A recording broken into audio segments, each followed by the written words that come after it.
table. Inside, bringing hope and make you feel alright. Rainbow, the promise, the future, and life.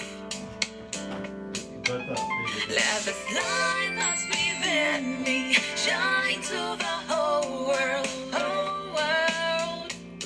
Light, let the dawn of a new day bring understanding and love.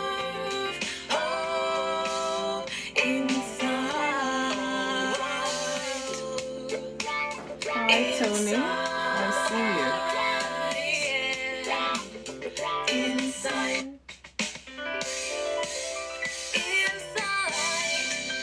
bringing hope and make you feel alright. Rainbow, the promise, the future, and life. Love is light that's within me, shine to the whole world, whole world. Light, let the dawn of a new day bring understanding and love. Oh, inside, inside, yeah. Inside, inside, bringing hope and make you feel alright. Rainbow, the promise, the future, and life.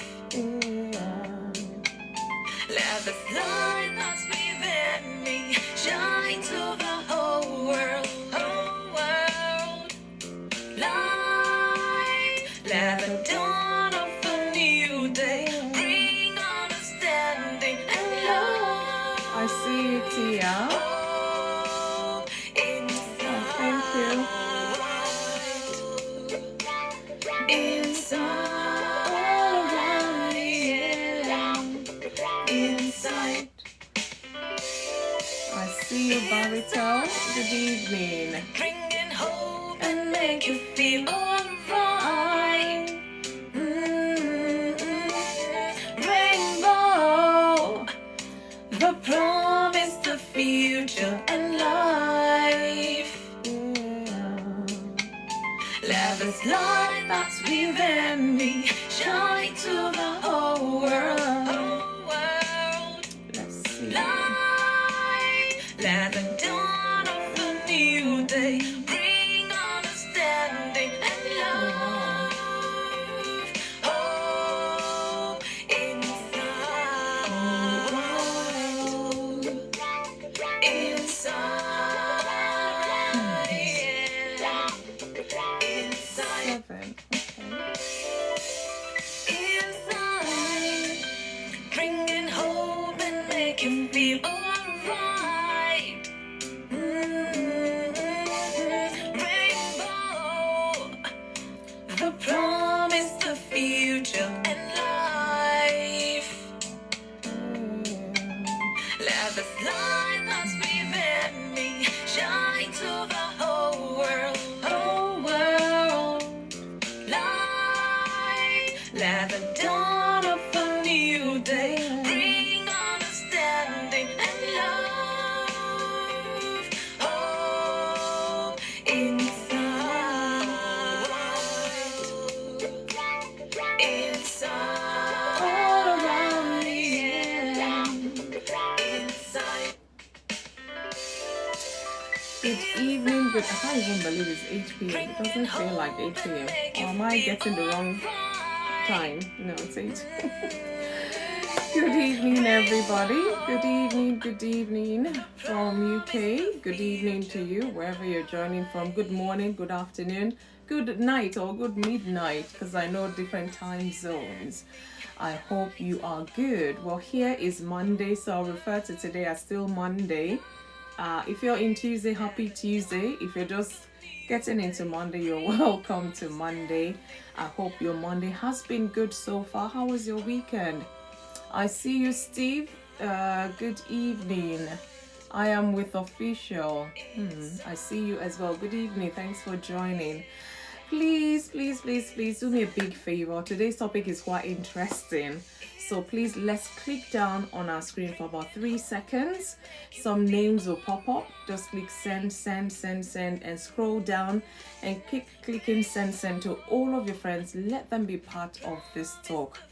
Yes, all of your friends. We're talking about friendship. So if they're your friends, maybe you test them with insight whether they're going to join. As friends concerned, because I want to believe your friends share the same values with you. They share the same principles of life with you. Maybe some, not all the time, but there's a reason why you're friends with them. So dare we talk about friendship, the good, bad, and the ugly today here on Inside Admission 66. My goodness, been ages. I hope you are good. Good evening and welcome to Inside today. I hope you're going to stay for our talk today. So as many that are joining from work, I wish you a good time at work. Well, even though you're toiling, sweating probably, but all the same, I finished my own day's job, so to say, and every other thing is extra, on top of it. And thanks once again for joining. Yeah, it's been a while. I hope you're good. Yeah, see this friendship we're talking about. I want to take you as part of this community. I should have, thank you so much for the heart me reached out. Thank you, Admission, for the heart me. I hope you are good, actually. I hope you're good, truly. Happy Monday to you. Baritone, good to see you. And thank you. I see you've been tapping away. Thank you so much. I really appreciate that. But please help share to your friends as well. Let them be part of this talk today. Dare we talk about friendship, the good, the bad, and the ugly today on Insight.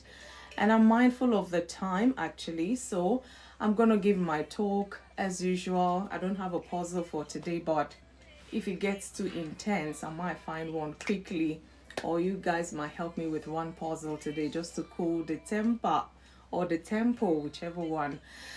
So I'm going to go into my talk just to put a bit of perspective to it and, get us reflecting about our friend, all the friends we have. Well, some will say they're acquaintances, whatever we label them, but as long as you can call them friends, let us talk about friendship today, the good, the bad, and the ugly. So once again, welcome to Inside with yours truly, FunmiRoyal. It's a beautiful day the Lord has made, and indeed I am rejoicing in it. Of course, I am glad in it. I am grateful to God for every single day that I see. Honestly, I am grateful to God.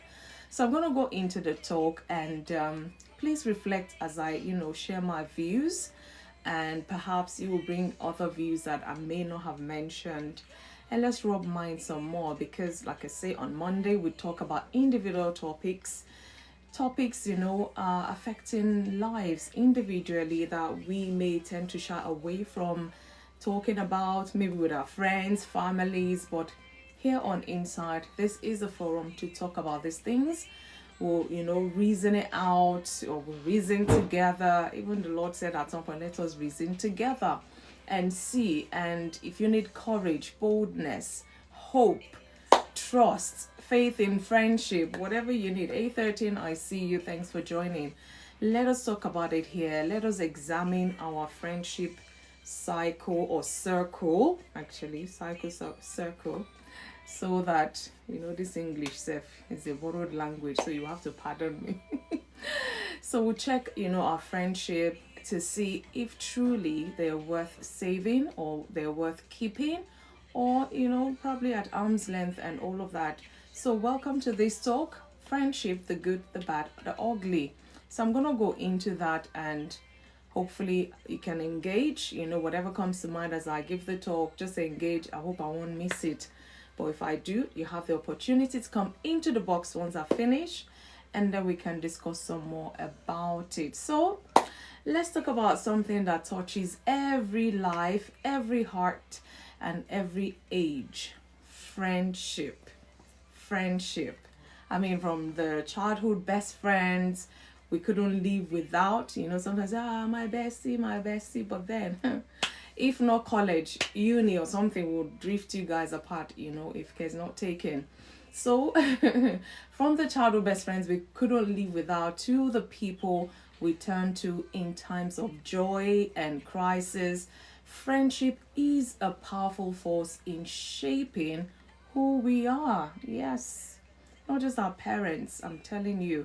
Friendship helps also to shape the kind of person we turn out to be. So, not all friendship are the same. Not all friendship are the same, and I'm sure a lot of us can attest to this. Some are life-giving and inspiring. Others are disappointing, even damaging. I want us to kind of reflect as I give this talk, because it's very crucial.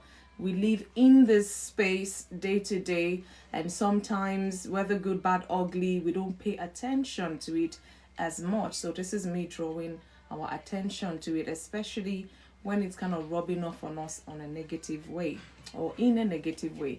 So that's why today I want us to explore friendship, the good, the bad, and the ugly.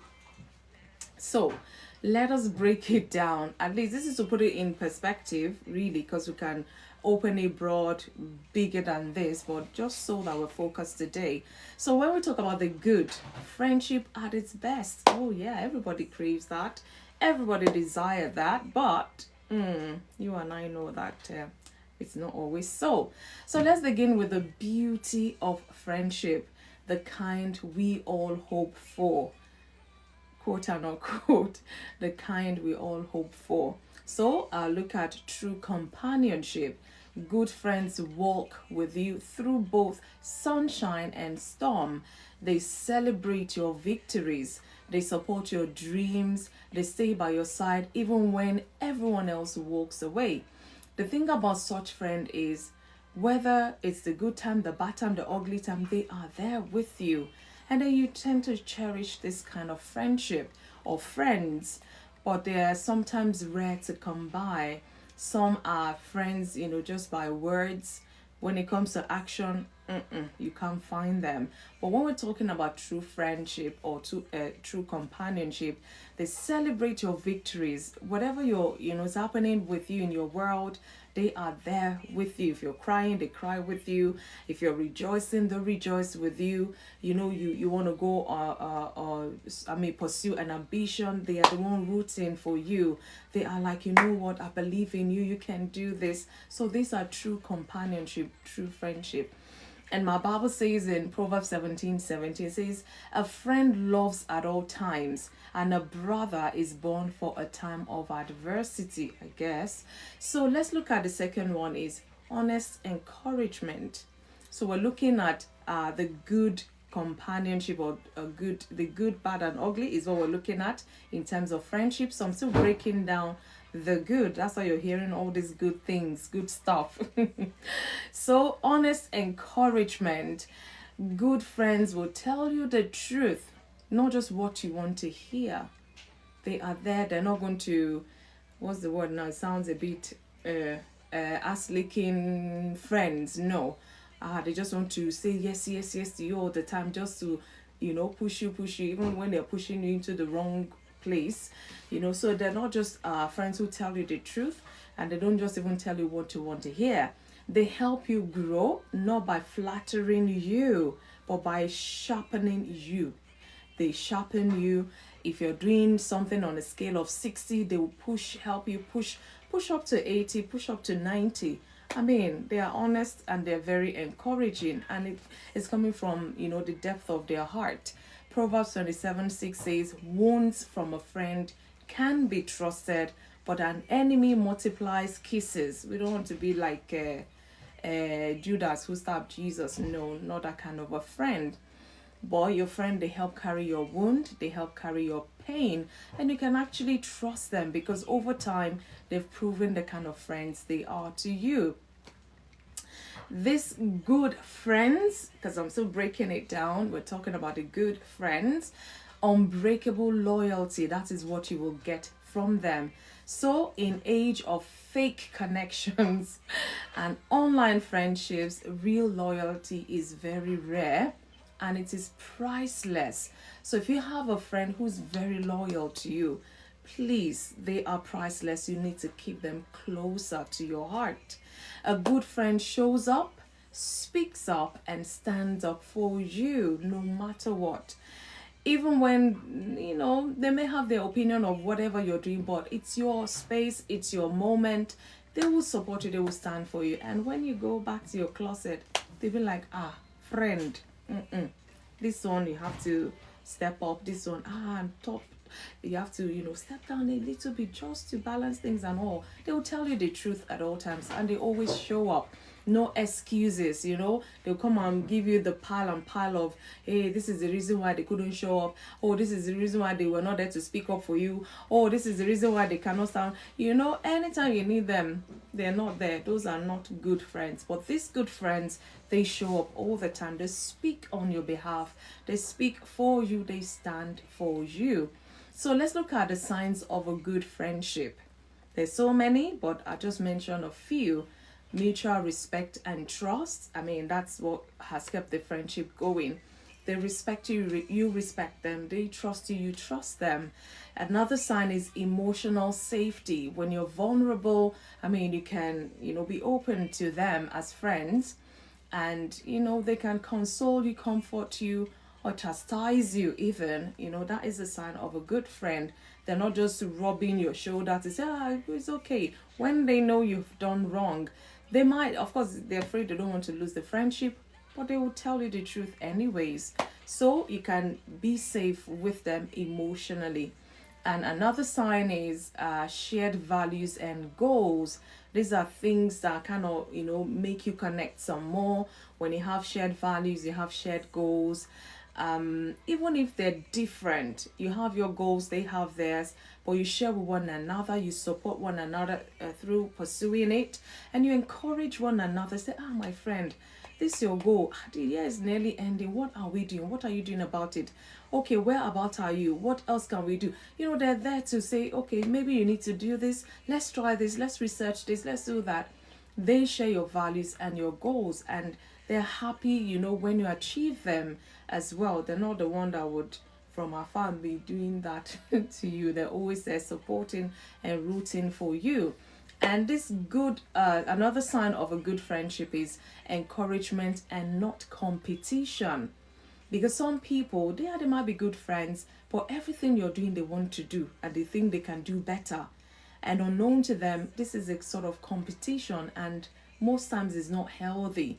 You might belong to a community where you have the same shared goals and all of that, but you do things differently. So when you're now looking at this friend and everything they do, when they sneeze, you sneeze, when they cough, you cough, when they lie down, you lie down, and you're like, yeah, well done, I'm supporting you. So you're encouraging them, but at the same time, you're competing with them. I will be a bit wary about that. So a good friend would encourage you and not compete with you. And even if they're competing, it's going to be a healthy one, because as they say, the sky is not just even the limit, so to say, or not just the beginning. Everybody have wings, fly as you can. Do not encroach into the space of your friend or making life uncomfortable for them just so that they'll know you two, you are there, you two, you have arrived, and all of that. No. And again, a good sign of a good friend is consistency, not convenience. Some people are friends with convenience. I don't know how they say that. So it's any time that's convenient, when they can actually do something, that's when you will see them. Most of the time, they're not consistent. So I don't know about you. If you say this person is a good friend, are they consistent in your life? Or do they just appear when it's convenient, Yeah, so you have to be the judge of that. You know the kind of friends you're looking for. You know the qualities in a good friend that you're looking for. And sometimes, one person may not have it all. And that's why we have so many friends, covering different aspects of friendship in our lives. So I'm moving swiftly. We're going to the bad. Remember, we're talking about friendship, the good, the bad, the ugly.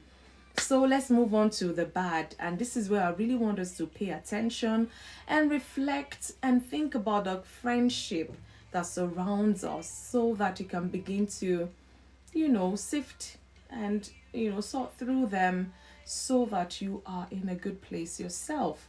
So let's look at the bad when friendship becomes a burden. This one, let us pay attention really.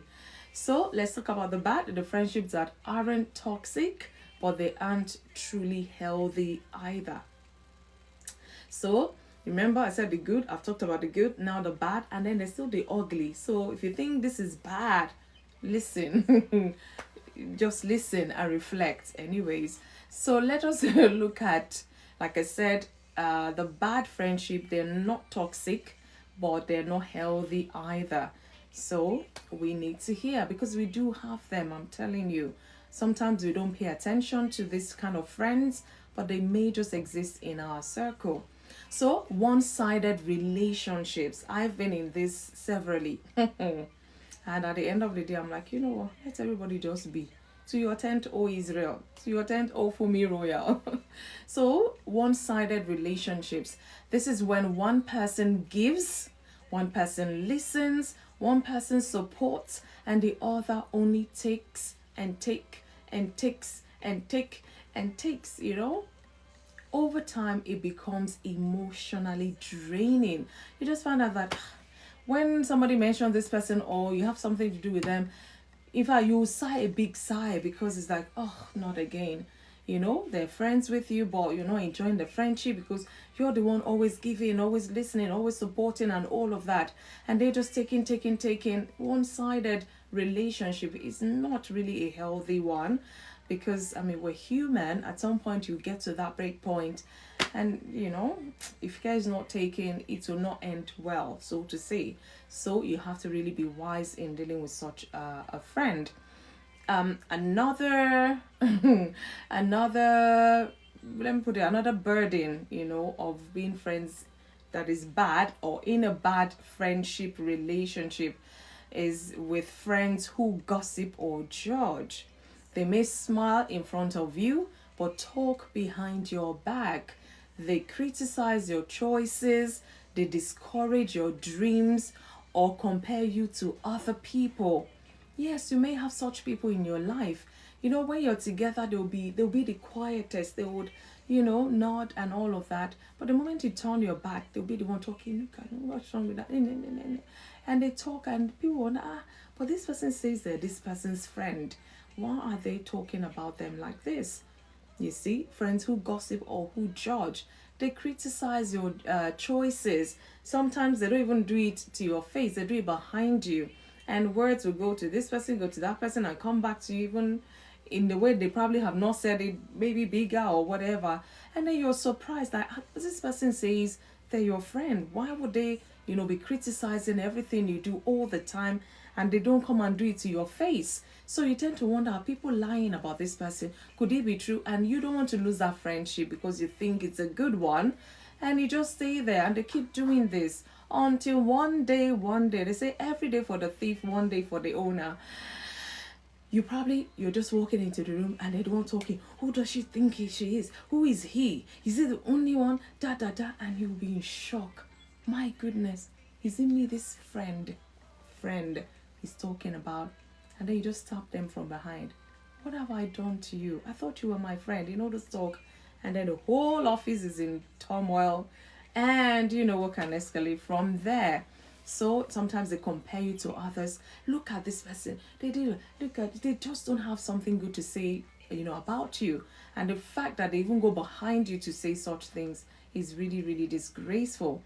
Bible says in Proverbs 16:28, say, a perverse person stirs up conflict, and a gossip separates close friends. So if I were you and I find such within my friendship circle, I'm going to find a way to, just leave them, because I don't need such people in my life. Life is tough and hard enough as it is.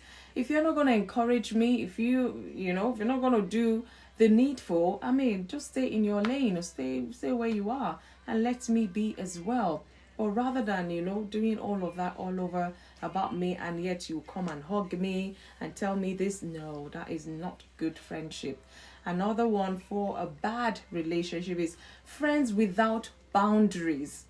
Some friendships become overwhelming when there's no respect for personal space, time, or responsibilities. I think there was a time I gave an example. At least there's so many examples out there, but this one just flashed through my mind as I read that now, of a friend. They're besties, they do everything together. When they go to each other's houses, in fact, they have keys to their own homes, each one of them. So sometimes they come unannounced, they just barge in at that, and it was okay. And now one of the friends is married, newlywed, you know and then fine, they don't have the key, but they just come unannounced, and they just come, blah, blah, blah. Who is that? Oh, it's me, Cynthia. Oh, Cynthia, how are you? Oh, but you didn't tell me. What do you mean? Why did I tell you how I'm coming? Before you know, blah, blah, blah, they just barge into your bedroom space, and God helping you, your husband is not in towels, showering, or whatever it is. And they just want to, because they're your bestie, they're your friends, they just barge into your kitchen, do anything. It's good whilst this person was single, but you have to respect that boundary now, that personal space, that time, the responsibility that comes with your friends being married and you're not. It's not like they are wishing you bad or anything, but you have to have respect for that space. Once upon a time, things were that free, but now you need to respect the fact that it's no longer your friend alone living in their home. It's their husband, probably a newborn or a child, and all of that. Yes, 8:13, I see you. Good evening. Thanks for... Oh, wow, it's taking it up as well. So, friendships without boundaries. They don't want you to put any boundary. They just want to have their way. Thank you for the heart me and do whatever all the time, regardless of the change in your life. So they cannot transition with you into that space of newlywed or whatever. So sometimes you may have to sit them down and say, you know what, my friend, I love you, I respect you and all, but I mean, if somebody is not wise enough to know that this is how you now relate with your friends, if you had to talk to them, please do, because otherwise they might put you in trouble. Imagine barging you and your spouse, doing the do, and they didn't come, they didn't tell you they were coming, they just barging all the way in, all the way to your bedroom and all of that. Oh my goodness. Calm down. What kind of a friend are you? Be reasonable, be sensible. So be mindful. Let's look at warning signs of a problematic friendship. The warning signs. That's why, I would like to balance my talks. Let's look at the signs in case you're still thinking, you're still doubting. For me, I recognize this in one or two, but they're good friends. They're good friends. It's okay. I'm not doubting. I'm not arguing. No, it's fine. But I'll tell you warning signs of a problematic friendship. In case you're just even starting a friendship and you're wondering, where is this friendship taking us to and all of that? Or you're seeing some red flags. Should you not? Let us talk about it on inside. So the first sign, there's so many, like I said, because of time, I'm going to limit it to a few. At least you'll have an idea. You feel anxious around them. When they're coming or when they're around, you're not yourself. You are agitated, you're anxious, you are just extra hyper and all of that. You just, maybe that you just must do things in a certain way, you must please them and all. You cannot be yourself. This is a problematic friendship, most of the time, okay? And another sign is they manipulate or guilt trip you. Oh, my friend, let's go to this, let's do this. I say, on that day I have a crucial meeting. Can we shift it to a different time? Or they'll be like, he's not fair, he's not nice. When last have I asked you to do this? They start, saying things to guilt trip you to saying yes, and then you not cancel something important you're going to regret. I mean, friends would understand, and especially when it's leisure, you're planning, you can always plan it for another time or another day, just so that your friend will not lose that opportunity or whatever it is. So problematic friendship, which is in a bad relationship, relationship, be mindful. Is your friend manipulative? Do they always want to have their way? Do they guilt trip you to the point that you can't do this thing, but you just say yes just for them to be happy? And at the end of the day, if you don't deliver, you will hear talks again. So be mindful of such. These are warning signs. Do they manipulate you? Do they guilt trip you into doing some certain things that you don't want to do or is not convenient? Be mindful. Another sign, warning sign, is there's no room for your voice or your feeling. This friend dominates that relationship, whether male or female, it doesn't even matter. They are the one dictating how you build the relationship. They are, of course, they have their good qualities, but they don't leave room for your voice. When you say, oh, you said something the other time, can we try this? No, we're not doing that. This is what we're doing. And that's final. They don't even have feelings for your feelings. You know, those are warning signs. Because you must say, okay, you're trying to build, let's try to accommodate. With time, it will become a bitter experience. And you don't want to get there. So don't take the nonsense you will not take eventually now. Do not take it. Have your voice. Share your feelings. If it's not okay with them, then, you know, you might as well call it quits. I mean, life is too simple. Life is so easy. I don't know why we like to complicate things. Another sign I'll mention, which are warning signs of a problematic friendship, is you're constantly giving, rarely receiving from them. You're the one who will give, you're the one who will sacrifice, you're the one who will do, and all of them, they're just receiving. And maybe when you do 20 things, you know, for both of you or for them, they might just do half. I don't want to say one is too much for why? They will do something half in return. And then at the end of 2 years, you're wondering, like, this person has never ever done anything for you. Even the ones you go out of your way, you know, reluctantly to ask, they will tell you 1,000,000 reasons why they cannot do it. And you find that you're constantly giving and rarely receiving. This is a warning sign. I've had fun myself in such, you know, and at the end of the day, I was the one calling, I was the one checking up and this and that. And one day I just said, you don't even make mistake to call my phone. And they laughed, we laughed. I'm like, okay, if this is how it is, I don't understand though. And I said, okay, if that's how they want to treat this relationship, I'll do the same. If you don't check up on me, I will not check up on you. Many times I'll pick the phone, I want to say hi, sometimes say, leave it. You two be expecting their hi. And if a whole month is gone, 2 months is gone, nothing. I'll be like, oh my God, what kind of a friend is this? So it's me that has been keeping that line going without realizing. And bam, one day the switch came on. I'm like, okay, let me serve them their coin and let's see how far we go. Guys, bam, bam, bam, bam, bam. That was the end. So I said, if I didn't pick the phone to call this person, they really do not do that. You know, I'll call, okay, let's go out, let's do this. Oh yeah, it's a good idea, we'll go. And then we'll come back, I'll call, they never pick. I'm like, for 2 weeks, you've seen missed call. Even if it's for me to just say, hello, how are you doing? 2 weeks, 3 missed calls, no response. Okay, I am done. My hands are off. So it's up to you. If you still want to carry on with such relationship, it's up to you. But think about it really. So these kinds of friendships aren't always malicious, but they require honest evaluation and healthy boundaries. If you're always the one, God forbid anything even happens to you, that will require their help. Is that how you're going to get nothing from them, Helen? I see you. Thanks for joining. Thank you so much. So be mindful. So the oga pata of the cocoa of the friendship. This one, you know, we're talking about friendship, the good, the bad, the ugly. I've talked about the good, I've talked about the bad. Now let's go to the main, the ugly. When they say friendship is ugly, what do we mean by that? When friendship turns toxic. You know, I just talked about the bad ones. You know, they're good, they did it. But, you know, this and that, they take, they don't give.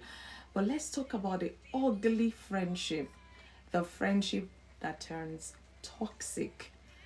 Be careful. This one, I really need us to pay attention. And let us examine all the friends we have around us. Again, I will say this because it's very important. You find out that you're always burnt out, you're always tired, you're this and that, not knowing that it's the kind of friends you keep. what they get off of you, and they're not even giving back. And you keep giving, and you're now burnt out, you're tired, you don't want to talk to anybody, even the good ones, you don't want to talk to them and all. So let's look at the ugly kind of friendship. Finally, we must face the ugly side, the friendships that become harmful, even destructive. It can be injurious. In fact, thank you for that. Oh my goodness. Let's break it down some more so that others listening and wondering what is FunmiRoyal talking about, you would hear. So, they are very destructive.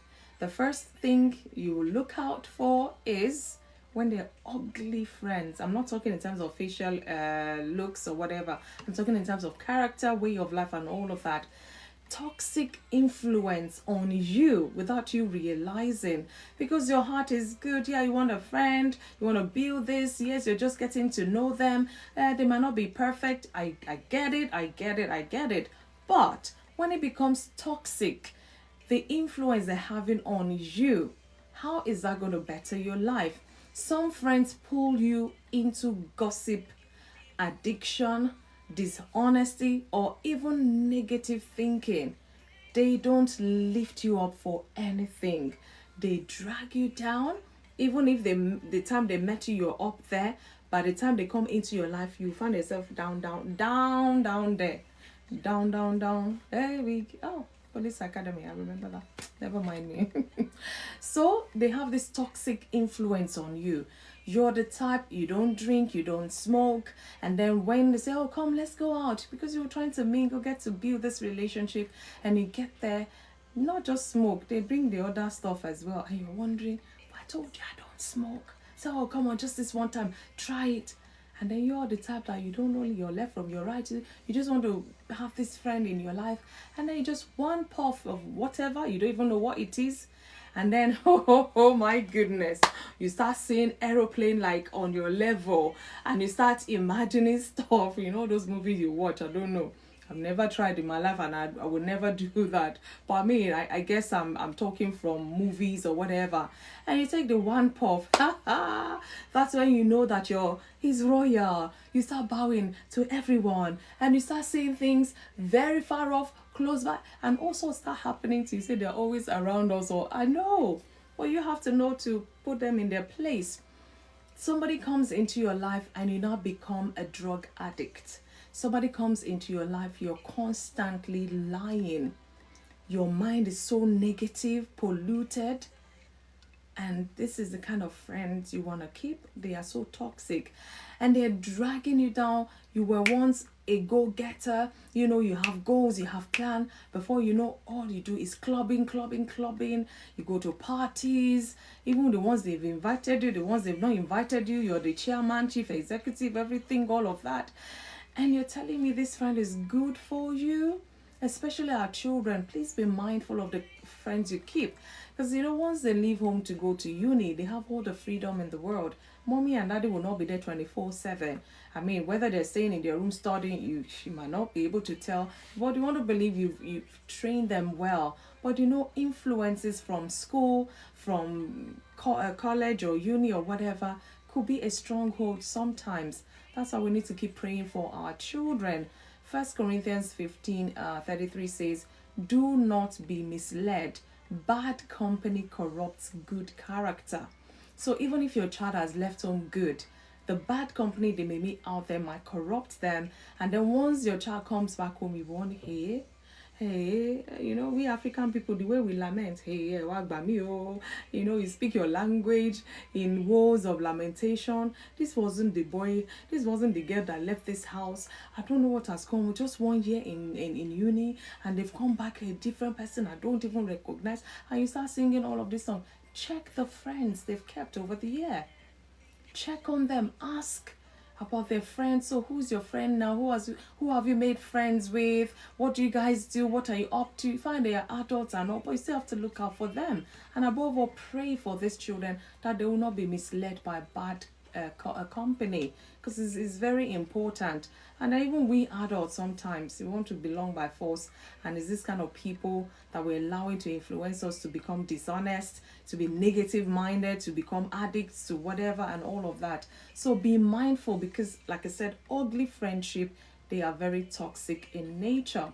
Again, is filled with jealousy and sabotage. A toxic friend may secretly compete with you without you knowing.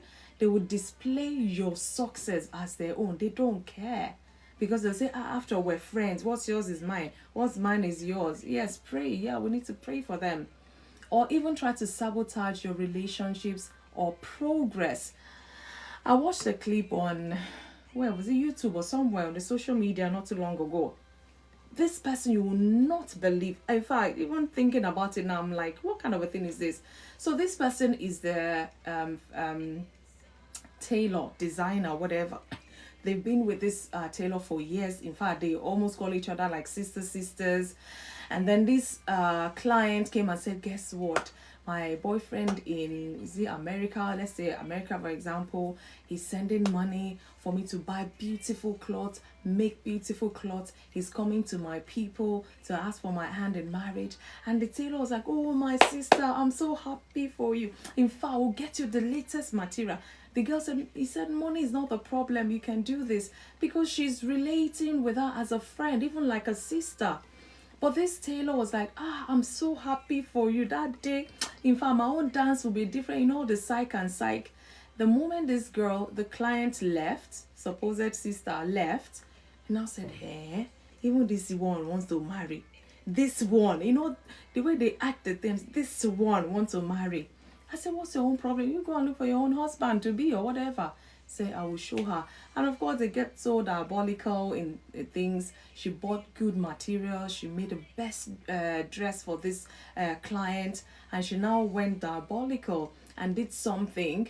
And they told her that whatever you've done, make sure when you take the dress to this client, make sure she wears it in front of you. In fact, she's wearing those dresses in front of you, she's going to run mad. Who would want to marry a mad girl? You know, we thought it was a joke, and she went on ahead. But when she got to the client's house to go and deliver the cloth, I'm telling you Nollywood, but I'm telling you how toxic some people can be. She stood by the gate and quickly made a call. Say, the baba or whatever, I'm here now with the cloth. The man was telling her over the phone, make sure you do this, rub this, do that. Meanwhile, her friend, the client's friend, was just coming to see the friend, and she lurked around the corner and was listening to that conversation. So she ended the call, and the friend was like, oh my God, this person that my friend calls sister, is this what she's coming to do? This is supposed to be a friend, like a sister. So she rushed, both of them knocked on the door at the same time, and the client came out and said, two of you, how did it? Say, don't worry, say, I brought your cloth, you know, your fine cloth, this and that. And then the friend was doing like, don't take it. She said, my friend, what's wrong with you? Hey, jeez, you know those people who are not wise at all. My friend was like, what's wrong with you? I said, it was pinching the girl, don't take this cloth from this tailor or whatever. But she didn't understand. And then the friend could not take it. She just took the thing and threw it on the floor, but it was still wrapped. And the client was like, why are you throwing my clothes? These are my clothes for my introduction. I need them. And the tailor was like, what kind of a friend is this? She's jealous of you. You know, try to turn things around. Again, pray ceaselessly, I'm telling you. Because the devil is not joking. He's looking to and fro for who to kill, to steal, and to destroy. But will not be our children, nor us, in the name of Jesus. That's our prayer. So this friend managed, but you know, it kind of failed, and the friend ran away, and she was calling her friend, but she wasn't picking time. What's wrong with my friend? Is she not happy that I want to get married? Not knowing that it's a tailor that is not actually happy for her. So the friend came back. Apparently she went and looked for a bucket of water, and then she poured on the tailor. She said, what, you know, she just made a mess of everything such that her friend would not wear that cloth. So she couldn't tell the friend that this is the reason why I heard when she was talking to somebody, So She now drag her friend eventually. Say, wait, so we're coming. Drag her friend today. Are you okay? This and this is what I heard. Please be wise. Make sure you don't wear. And then she said, is that what she's... I can't believe she'll do this. I thought she was my sister. I said, just go. And then she came back to the tailor, said, I'm so sorry. You know what? I just want to be sure that this cloth, is this... I don't know. She managed to trick the tailor, and they tricked the tailor. Both of them put one of the clothes, just wore it on her when they held her and wore the thing. Boy, oh boy, immediately she went mad. She started saying, hey, you two want to get married? It is me. The man is coming from America. To all the things in her heart, all the things she's been harboring in her heart, she started saying it as a mad girl. And then the client looked. So this person really hated me. This person wasn't even happy. I was sharing my progress in life. I was sharing my this, man. So you need to be careful. Some people are toxic. They are so jealous of you. They will sabotage anything good coming your way if they had the opportunity to. So a toxic friend may secretly compete with you without you knowing. They would downplay your success. When everybody say, somebody did something good. I think the person's name is this person. They say, no, it's another person. Or they will divert your blessings even. So you need to be careful. This kind of friendship around you. Don't say, oh, well, but they're good in a way too. You will weigh it. That's why I said there's always has to be a balance. Weigh it. They're good. Is it more? They're bad. Is it... and we're talking about toxic friendship now, by the ways. Again, emotional abuse. They jeopardize your interest, of course. They're not interested in your success for where, no. So let's look at the emotional abuse in terms of the ugly friendship, toxic friendship. Name calling. They don't even think twice about it. They're very manipulative. They will gaslight you or have this controlling behavior which is not acceptable in any relationship, including friendship. They have such control over you. In fact, people say, have they just this person? Must you do? Aren't you friends? Why would you do? Why on earth some will even go and empty their account to give to this person? The way they so manipulated them, that if you don't do this, if you don't help me, I will die. If that, they make it, they're so dramatic, I'm telling you, but very toxic set of human beings. And then you empty your account to give them, bam, they are gone. You'll never see them again. Or they'll now be telling you stories how they will return it, and then the moment you turn your back, this one's a fool, you don't know. That's very toxic. How can such a person be a friend to you? Oh, thank you so much, Ato. Thank you. Good evening. I hope you're good. Been a while. Thanks for stopping by. So they will call you names in public. They don't even care. If you upset them like this, you'll be amazed at what they'll be saying. And you still want to be friends with such a person. Thank you so much for the gift. So let's look at the clear red flags when you're talking about this ugly friendship, the toxic friendship. There are clear red flags, but it's up to you. It's your choice. If you still want to keep them in your life, So constant drama and chaos, just like the drama I've narrated to us. Constantly, if you don't have peace when you're around them, and they'll make it look like they're fighting for your good, or they are fighting for you, or they're supportive of you. But unknown to you, they're doing more damage to your life. So you need to look out for these red flags. When it's constant, anytime they're around, oh my goodness, what drama is it going to be again today? I don't know if you're enjoying the drama, but it is very chaotic. And the red flag again is manipulation and control. It's like in that friendship, you don't have a say. Even if it's just normal friendship, I'm not talking even of husband and wife or boyfriend, girlfriend. No, it's a friend you want to call your best friend or your bestie or whatever you call each other. They are so manipulative and so controlling. Every time they want to have their way at all costs, no matter what. They don't care what your opinion is. They don't care how they make you. They don't care. All they'll tell the world is, this is my friend and she does whatever I say. I mean, literally, So be careful. Is this friendship leading to manipulation all the time just so they can have their way, just so they can control you? They feel they have you in their pocket, as they say. I see you, one spaghetti. You're welcome. MK, I see you. Thank you so much for joining. So another clear red flag you should look out for is emotional, verbal, and psychological harm that they cause you, because it's becoming a toxic relationship, friendship. You don't need that in your life. They control how you think, how they want you to think. Even when you're talking politely, they say, no, be harsh. Be harsh to people. If not, they'll take you for granted. And they just, oh, okay. Thank you for that, baritone. And they just, do anything and everything. They don't care as such. And you get the impression, I don't know, for whatever reason, that these people are the ones who look after you, who are fighting your battles and all of that. They abuse you verbally. If you do any little thing wrong, the way they would abuse you, you will almost think, what have you done? Is it more than this small thing? And then I'm so sorry now.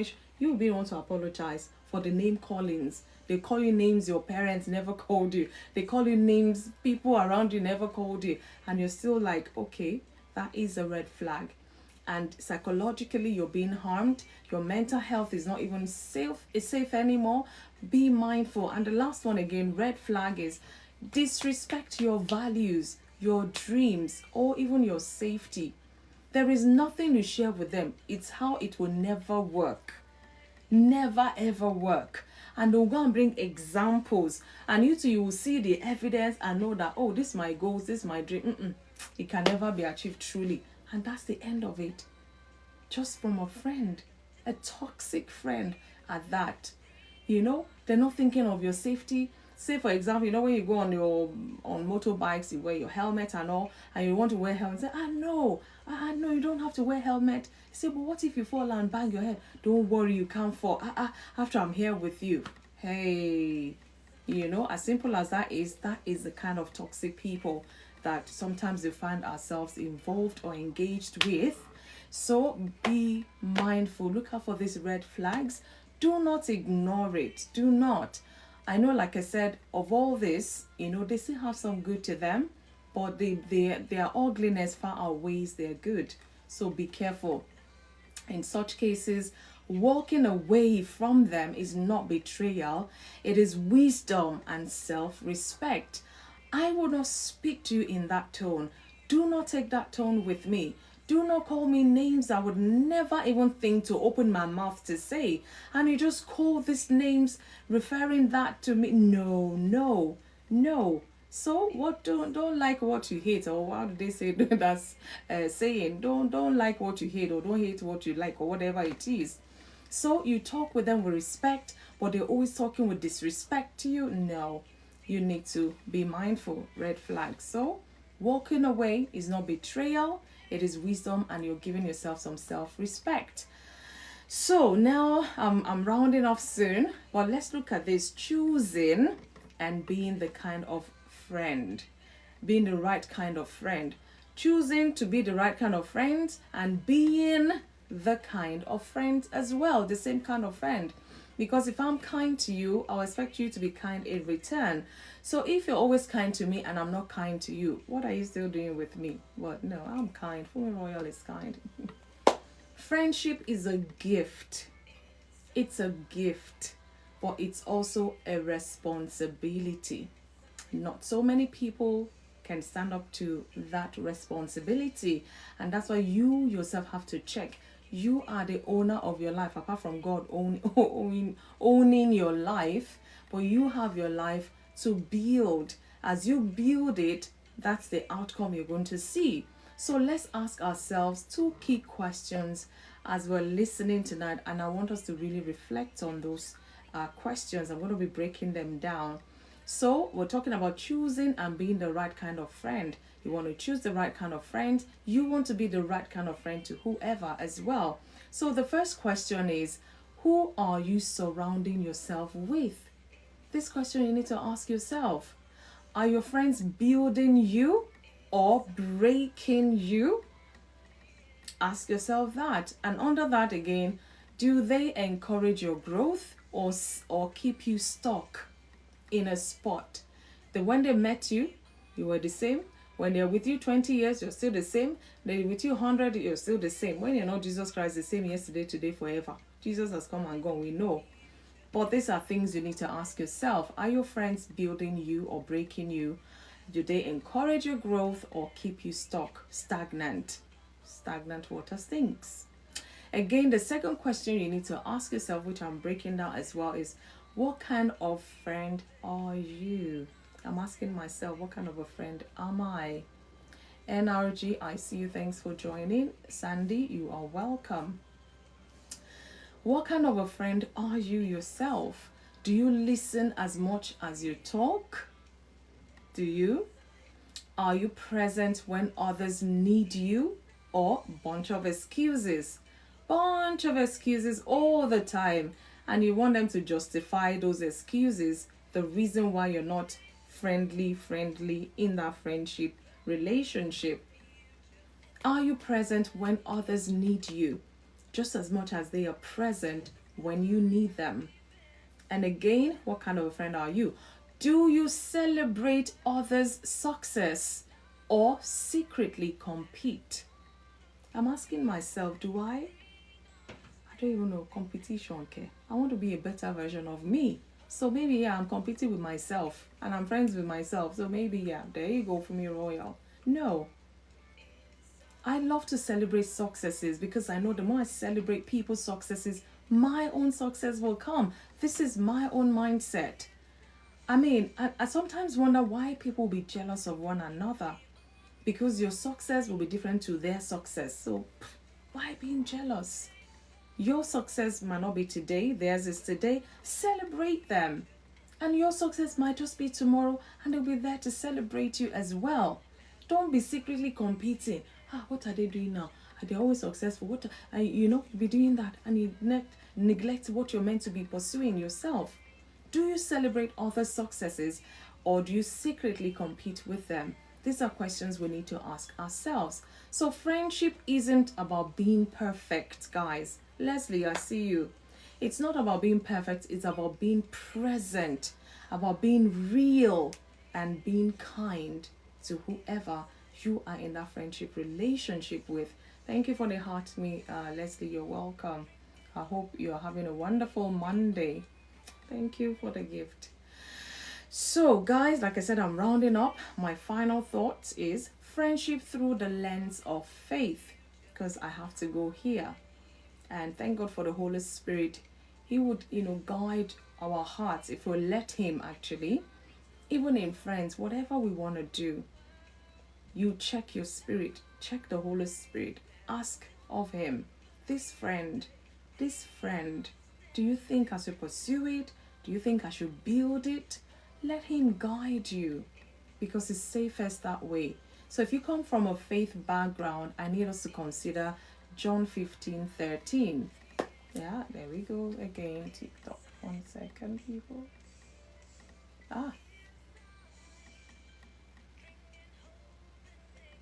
Why? Yes. Okay, so I had to do the puzzle thing. I don't know to what end. But we're still here. Otherwise, I thought maybe they would cut me off or something. But I'm still here. So, like I said, if you come from a faith background, consider this. John 15:13. It says, greater love has no one than this, to lay down one's life for one's friends. Jesus did that for you and I.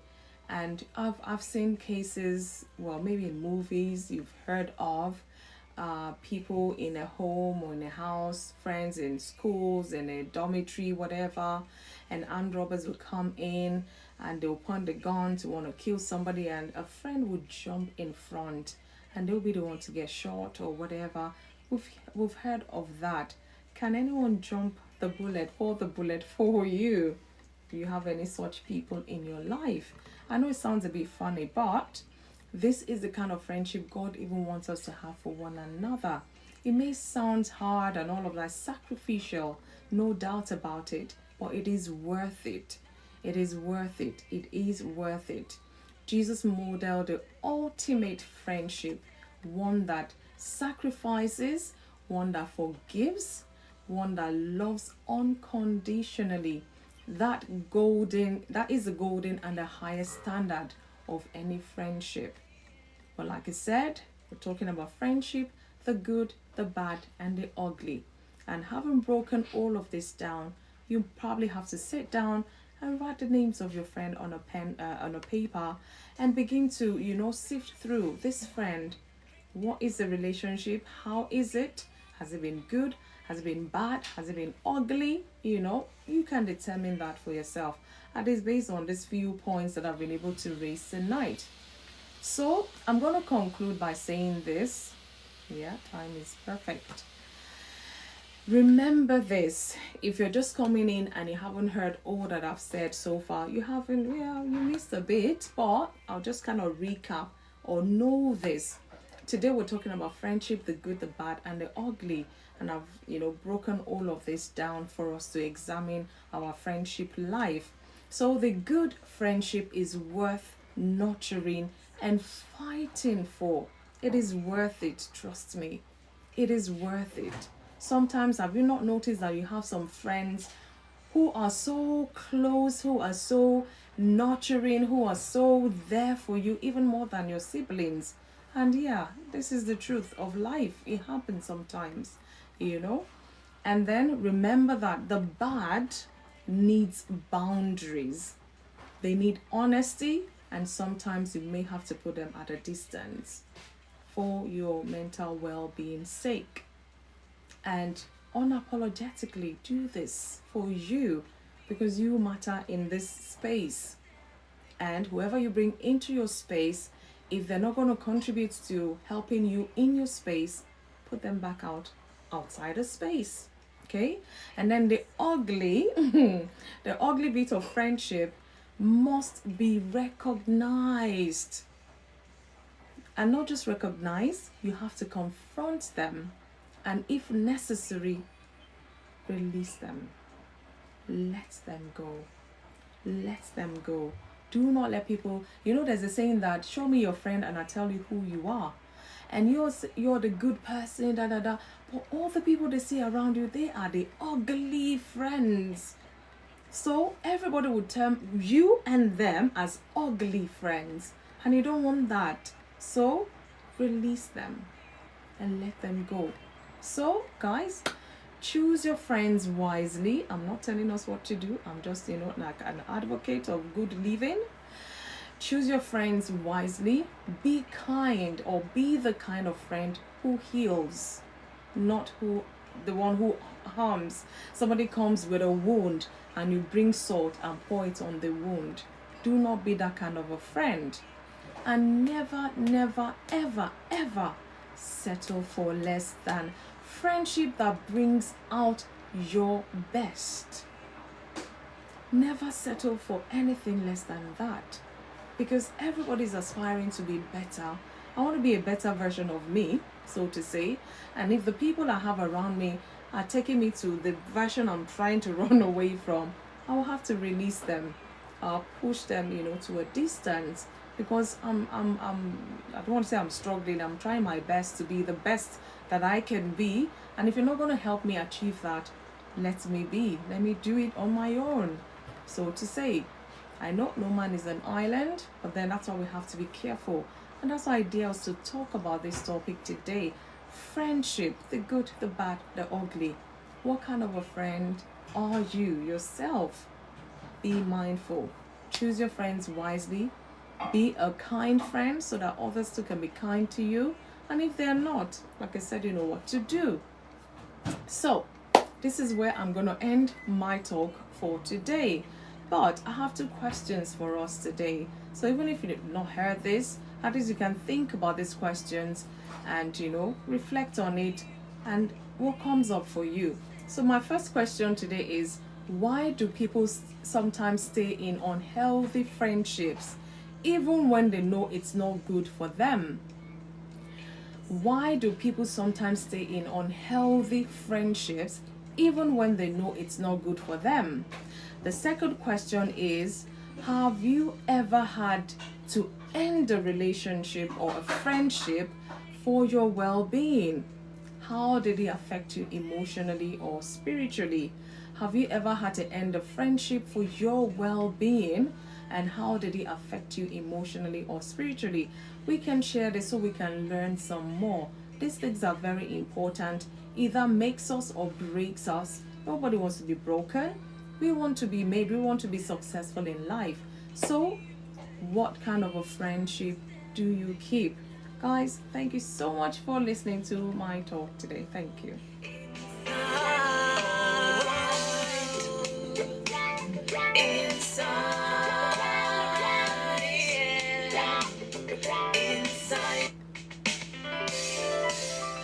Leslie say they hope those friends will change or they have poor self-esteem or getting something out of it. Oh, okay. You're going to expand that when you come up. Very fine. Okay. Okay, you're making conversation. Beverly Hills, I see you. Thanks for joining. Tista for Autism, I see you. Thank you so much for joining. We've been talking about friendship, the good, the bad, the ugly today. Disciple Nation, you are welcome. I see you guys. Send an invite. Let us talk some more about this because this topic affects you and I. It affects us in our world, in our own communities. Let's sit together and talk about it. Friendship, the good, the bad, ugly. I've heard of cases where somebody's life almost ended because of the friends they kept. So you can imagine it does affect our lives. So let's sit together and reason, what kind of a friend do we want around us, and what kind of a friend are we to other people as well? Just to kind of balance that narrative.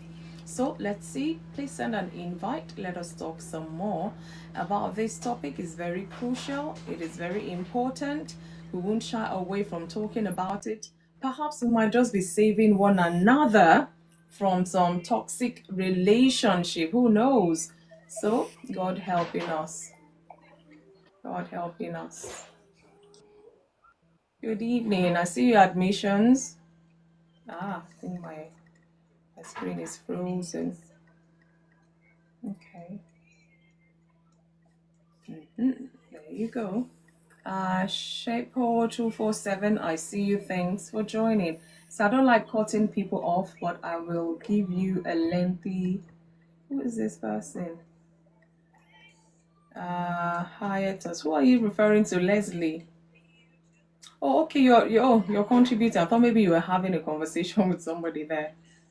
Uh, for autism, if you want to come up, please send an invite. I'm not sure I see you in that space.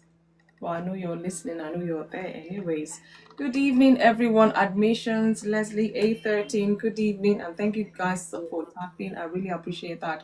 We can still send this live to our friends because this is the bit where it gets even more interesting. We'll break it down, we share experiences, we'll bring it, keep it simple and real by sharing real life experiences. I've shared one or two, from my own experience. Sometimes it's hard, but you may just have to let them go because they're not doing you the good that you thought was going to come when you decide to go into that friendship. So, questions today is, why do people sometimes stay in an unhealthy friendship even when they know it's not good for them? And have you ever had to end a friendship for your mental well-being sake? So I don't know, the floor is yours. Admissions, I'm going to come to you first because you're first in my box. Happy Monday to you. I hope you're good. I'm good. You're It's been a welcome. long It's been time. a while, I know. What happened to you? You've been to London to see the king? Yeah. It's been all right. It's not like for one reason or the other, I couldn't just. Well, my heart has been on the program somewhere along the line. Thank you. Yeah. So yeah, Yeah. let's hear from you. Listening to all of you. Yeah. It's been wonderful. Well, I know over the years we all will confirm the fact that we've had the good one, the bad one, and the ugly one. You just Yeah. run the story of your life. You see that somewhere along the line you've met them. And yeah, that's how it's been. There was a point you made that I really like where you said you need to do, I use the word adjustment. Like you find out you're the one calling them all the time. You're the one kind of you're the one nursing the relationship. You're the one keeping it. The other end is not responding. I was a victim of that kind of. It went on for until someone kind of drew my attention. I said, no, you've called the first time, the second time. They thought, no, you don't. Let that person to call. And I think I held on to that, and I saw it was true. If you don't, they won't call you. And Yeah. so you will not be at the receiving end. And interestingly, the same kind of people will not come to you when they need. Suddenly, you see them appear, trying to be very, very friendly and all that. And all they want is to pinch from you, and they disappear again. And Yeah. you'll be the one doing the calling. So I did a whole lot of adjustments, and I found out that yeah, everybody was right. I was wrong somewhere along the line. You don't call somebody the second, and third time, and even sometimes you see the response is like, "Oh, are you coming over?" They are not saying they are coming. So it went on for years like that.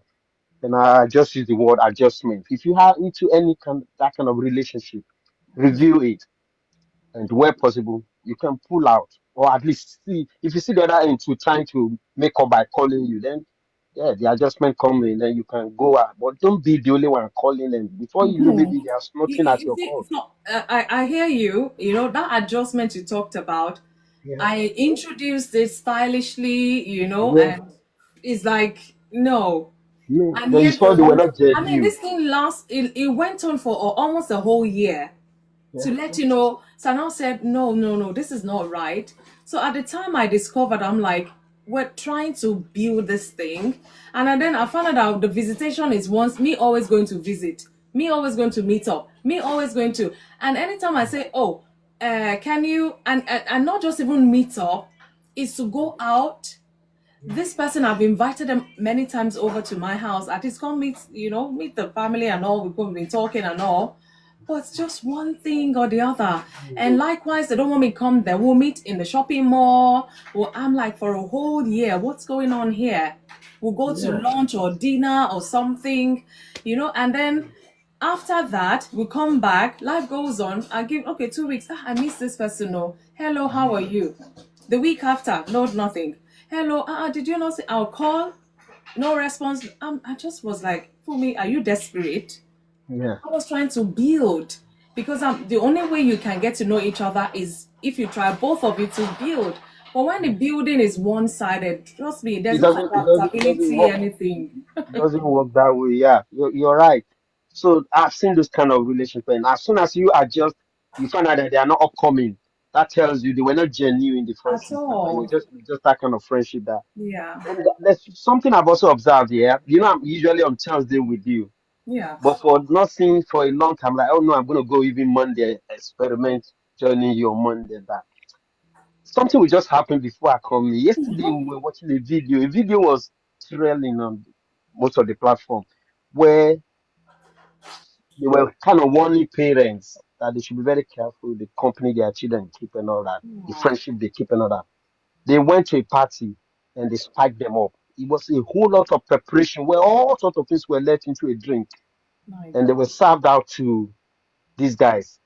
After they had it, they all became different kind of human beings, zombies. That's what they were. They were beating them. They were doing some of them.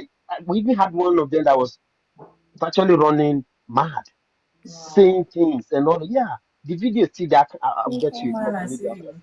It was not good at all. And as we were there just yesterday, I told my friend, I said, "Do you know I would have been a victim of something like this in the past?" He went, "Oh." Then I shared my story with him that back in the uni years back, I remember a friend. I love him for that. I was even like, I'll try and get in touch with him. It's not a chief justice somewhere. That he told me, he called me aside when he party back in Ibadan and he said, "Who, do you know something will happen between 1 o'clock and 2 o'clock?" Wow. He said, "You're my friend. Oh man, I I know you're very fragile and I know your capacity and all that. I could barely drink a bottle of," he said, "they will serve a drink between 1 and 2 o'clock. Please don't go near it. It's going to be Fanta. You know that drink, very nice looking and all that, but it's been sparked." Wow. So I held on to it. Even when the Fanta was going around, I didn't, I just stayed away. And if I tell you what became of these guys, in fact, they had to pick them and return them back into the campus. And they were looking around for all the guys that were involved in that party. It was a very ugly one that some of the things I couldn't even see, particularly the ladies who went there and all that. You can imagine. So I said, that friend, for what he did for me, I'll forever, ever, ever grateful to him. We've lost contact in a way. but social media is bringing some of us back and all that. Yeah. So you get friends that you can be caught something about them, and it will even last you your whole lifetime. Mm. Yeah, I'll stop on Dino to let somebody else comment. I can No, come it's back and fine. I come mean, other. we're just starting. Maybe you want to attempt And then I one saw of when the you were two saying questions. you said something about an unhealthy relationship that you will still So stay. I don't. why do some people sometimes they stay in an unhealthy friendship even when they know it's not good for them? Yeah, we all can be caught in that. Yeah, you can be caught in that. Yeah. Sometimes sentiment. Sometimes you think you're getting something somewhere along the line. Like for instance, if it's on a professional level, you think that, oh, the more I'm with this person, the more I'll be able to get polished and all that. So you stay there. Mm, And somewhere along the line, we are not the same. Some people they find it easy to detach from relationship, while some will not. mm, I'm one of these one that I find it a bit difficult.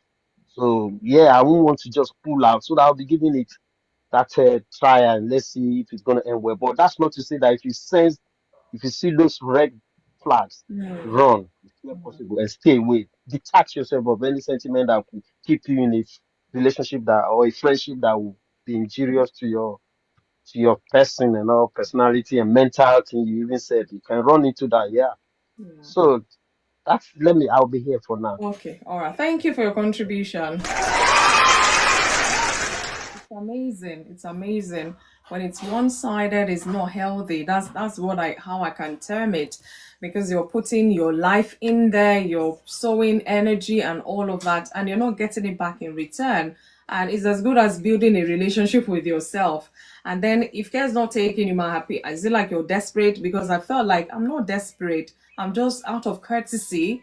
You know what I mean? For so long, and I'm like, something is not just right here, and and the thing just fizzled out. So I'm like, so it's been me all the while keeping that relationship going as far as I was concerned. And when I decided not to call or reach out, and that was just the end of it. And I'm like, really, just like that? You can see maybe I've not even gotten over it, because sometimes I ponder on it and I'm like, what just happened? What happened there? But it is what it is. Life, we move on. Leslie, I'm going to come to you. I hope you can talk right where you are. A13, I see you. Thank you for joining. So, Leslie, good evening to you. Happy Monday. You have to unmute. Good evening, people. Good evening. How are you? I'm just very busy, so I'm just sorting out one of the kids in the bathroom. Okay. Yeah, but yeah, I listened to it very, very, very well. I actually wanted permission to share more because I was enjoying his gist so much. That's why I've not interrupted. I just enjoyed the story he was giving. We've been Um, talking for too long, but you haven't. I'll be the one to um, let you know. well, for me, Start from when you are better. what I can say in terms of yeah, you have the good, bad, and the ugly. Uh, and for me, I've had the experience of friends that is one-sided. I feel that's I won't say the worst of the worst, but it's a horrible place to be when it's just one person doing all the heavy lifting. Yeah. It's and it probably didn't start out that way. That's the funny thing. Yeah. I genuinely believe that 9 times out of 10, it never started that way. But somewhere along the line, someone begins to feel, or they just don't know how to receive love. Maybe to them, their idea of love is performative. And maybe the person that is showing them love and is kind to them, they see that as, you know, maybe they see it as a weakness in their eyes. I don't know what it is, but one thing or the other, I think once you sort such people out, you need to step away. Um, for me, by nature, I'm a people person. I like people in general. I'm just that way inclined. But I've learned to like, I'm not for everybody. I'm not everybody. For me, The I've earlier you learned want that. that, the better for you. Yes, yes, and I've also learned that there are some people that they just like what they can get from you, or you are. I had an American friend say you are for ops. You basically make them look good, especially if you achieve certain things. It's all in it as well. Huh? I said they should sow in that kind of friendship as well. They won't so they just like it's like they want the reward without the work. They want all the benefits without any input from their part. Yeah, so it's like my American friend said that like you are for ops. You basically some people that you make them look nice, you make them look good. They use you to gain certain things or to make moves in certain areas. So and you are possibly in that position thinking, oh, this is my friend, but no, they had their own model, their own agenda. And I've learned, it doesn't happen as much now because I'm very quick to deal with it. As soon as I saw you, I won't exactly cut you off, but I won't, you just find out I won't call, I won't be invested, and you would know. So unless you want to pretend, you would know that this is someone that talk. If I call, they will talk to me. And all of a sudden the communication just stops. And it's simply because I found something out. In a way, I will kind of let you know that this thing you've done, I'm not happy with it, and I'll give you a chance to step out. And I've learned how to do those things. So unfortunately, there are people like that, and I'm actually happy because the good thing is that there's about 8 billion people on the planet. There's a lot of people who can be. Yeah. Oh, yeah. I'm not sure for friends. I'm not sure for friends. In fact, Mark is always the one telling me, oh, boy, calm down. No. You have a lot of people that you have to be careful. That you have to. You don't want to invest in too many people. And I recognize that as well. But it's very important to know where it's one-sided. Quality over quantity. Yeah. And it's just good to recognize the people who are really there for you so that you can really invest in those people. Not everybody's going to be your close and dear friend. So let's get that right. But if there are certain people that you have made time with and everything, and they decide that this is going to be a one-sided affair, just quickly call. Maybe they're good for the season. Drop it, move on, quick. Don't take it personal as well. I've learned that don't take it personal. Some of them will try and come back, because at the end of the day, the ops They is not would looking good anymore. understand that, oh my goodness, you're missing The something. ops, yeah, they found that you are actually doing very well without them, practically very well. Life has not stopped because you're no longer their friend. I had a situation once, and I actually laughed.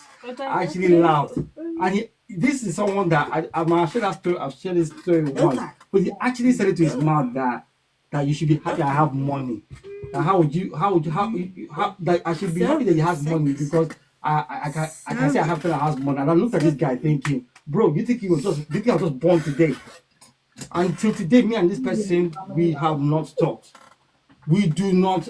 I mean, this was a few years back. He actually tried to make contact through another family friend of ours to talk to me. And I'm like, I'm not angry with Is it him. the friend that I think you met at your wedding or? Yes. That's the one. Till today, we have. That's been like, it's not. And there are people like that. There are certain friends. Well, I wouldn't call them friends now. But there are certain people now that they are trying to. I don't know whether they're calling me, but I almost feel like this one is not repentant. This one is really that they need to feed the numbers, and I'm not going to do that job for them. I'm just not going to do that job for them. But there's another set of friends. I don't know if you had like, and I won't know what to call them. There are friends that like you, but they're not a good influence. I know, They you can't eat your cake and have it. they really like you, and I'm like, I've met. They actually make time for you, but they're not a good influence, and I find those ones very hard to deal with. Very, very hard to deal. It's a strange place because I almost wonder. They know I'm a Christian. They know I'm a Christian, and yet, bro, we don't care. They want you to come and hang out and drink with us, chill with us, and I'm like, people, that's not my lifestyle. But they just No, like it could we be just God like sometimes. hanging. Yeah, and it's like we just want to hang out with you. This one is a strange one for me. That's the place that I'm like trying to navigate now. Is okay. How do you handle people like that? That you don't have the same value. They know you, but you meet with them in certain areas, and they really like certain things you bring to the table in that relationship, and they will go out of the way to make sure you hang out with them. Like they will even bring you to their house. They will go. I mean, they do stuff with you, and you're like, wow. But the influence is not good. So that's the one that I find So how have you quite been strange. handling it then? What have you been doing? Well, thankfully, because I'm so busy with studies and everything now, it's been a bit difficult. But they know that when I finish my studies, they've already told me, come July, we are meeting, or they've already said dates. So that's been my excuse, but it's been a bit of a how am I going to? And we bonded through work, so it's just that's yeah, it's just a strange place to be. It's a very unique place. I personally believe that you have to be a man of your own now, because sometimes you enjoy the company, but other bits that's why you have to kind of weigh it. I mean, if you're going to be working with them all the time, you can't really avoid them as such. But you have to know yourself. Yeah. You have to be strong enough so Yeah. that their negative influence will not rub off on you. Oh yeah, like I said, I've acknowledged it. You and God. Yeah. Yeah. But I just find it interesting that you will meet people with different things that so you have people that I have very good friends. I'm very thankful to God. I have very good friends both online and in the real world. I have very good friends, but this one recently is a new one for me where these ones that they are not we don't share the same values, but somehow we connect on different, especially when it comes to maybe career and business or money. But the influence is just not good. And I'm like, and I've told them, I've actually told them. And one of them, I remember the last time we hung out, he said, "Look, we know you don't drink, but just hang out with us." And I just Well, you don't laughed. have to drink, Leslie. I can't. Exactly. But it's a gateway because it opens up other areas. And I've hung out with them once. I said, guys, I don't hang out like that, you know. So that's the thing. So I'm like, okay, we're not meeting up on this level. But yeah, it is. That's the thing that I have now found to be. Okay, this is a challenge that I have to deal with now. This is the season. So I think you fall into that category of why do people sometimes say, healthy friendships, even if they know it's not good for them. I didn't ask for this. So you will call it an unhealthy relationship. All right, I guess that will qualify. Yeah. But yes, for me, friendships they are time and investment. That's why you are friends. It's funny they're not family, but some friends can almost become like family. Yeah. And funny, I was talking to somebody that there are two people in our lives that we can literally leave our children with without thinking about that. I think that was yesterday I was sharing on the line that there's certain people that we can leave our children with and we would not question them. Yes. Without question. They have, and these are the minimum I think is about 20 years. 20 years with them, and they've become like family to us. Literally like family. That's a very rare thing. That's a very good one, not the bad, not the ugly, the good friendship. Yeah. I would even call it great in that sense. Wow, just a very, very rare situation. But there are people that you can trust them with a lot. So Leslie, let me pose this question to you as well. Have you ever had to end a friendship for your well-being's sake? Yes, I've had to, definitely. Like that's the guy with my best man. I had to end it. I had to. It was the only way because it was unhealthy. It wasn't just one-sided. It became toxic. It became like something that started off extremely well became almost like a dominating, and almost like it's not only do I consider you to be someone less than, but you need me. And I thought, okay, bro, you've gotten this is getting too much now. But yeah, I had to cut it off. I think that's one of the few times I literally had to tell them to their face, this ain't going on. This is not going any further, and we're done. Yeah, but how did it affect you emotionally, if I may ask?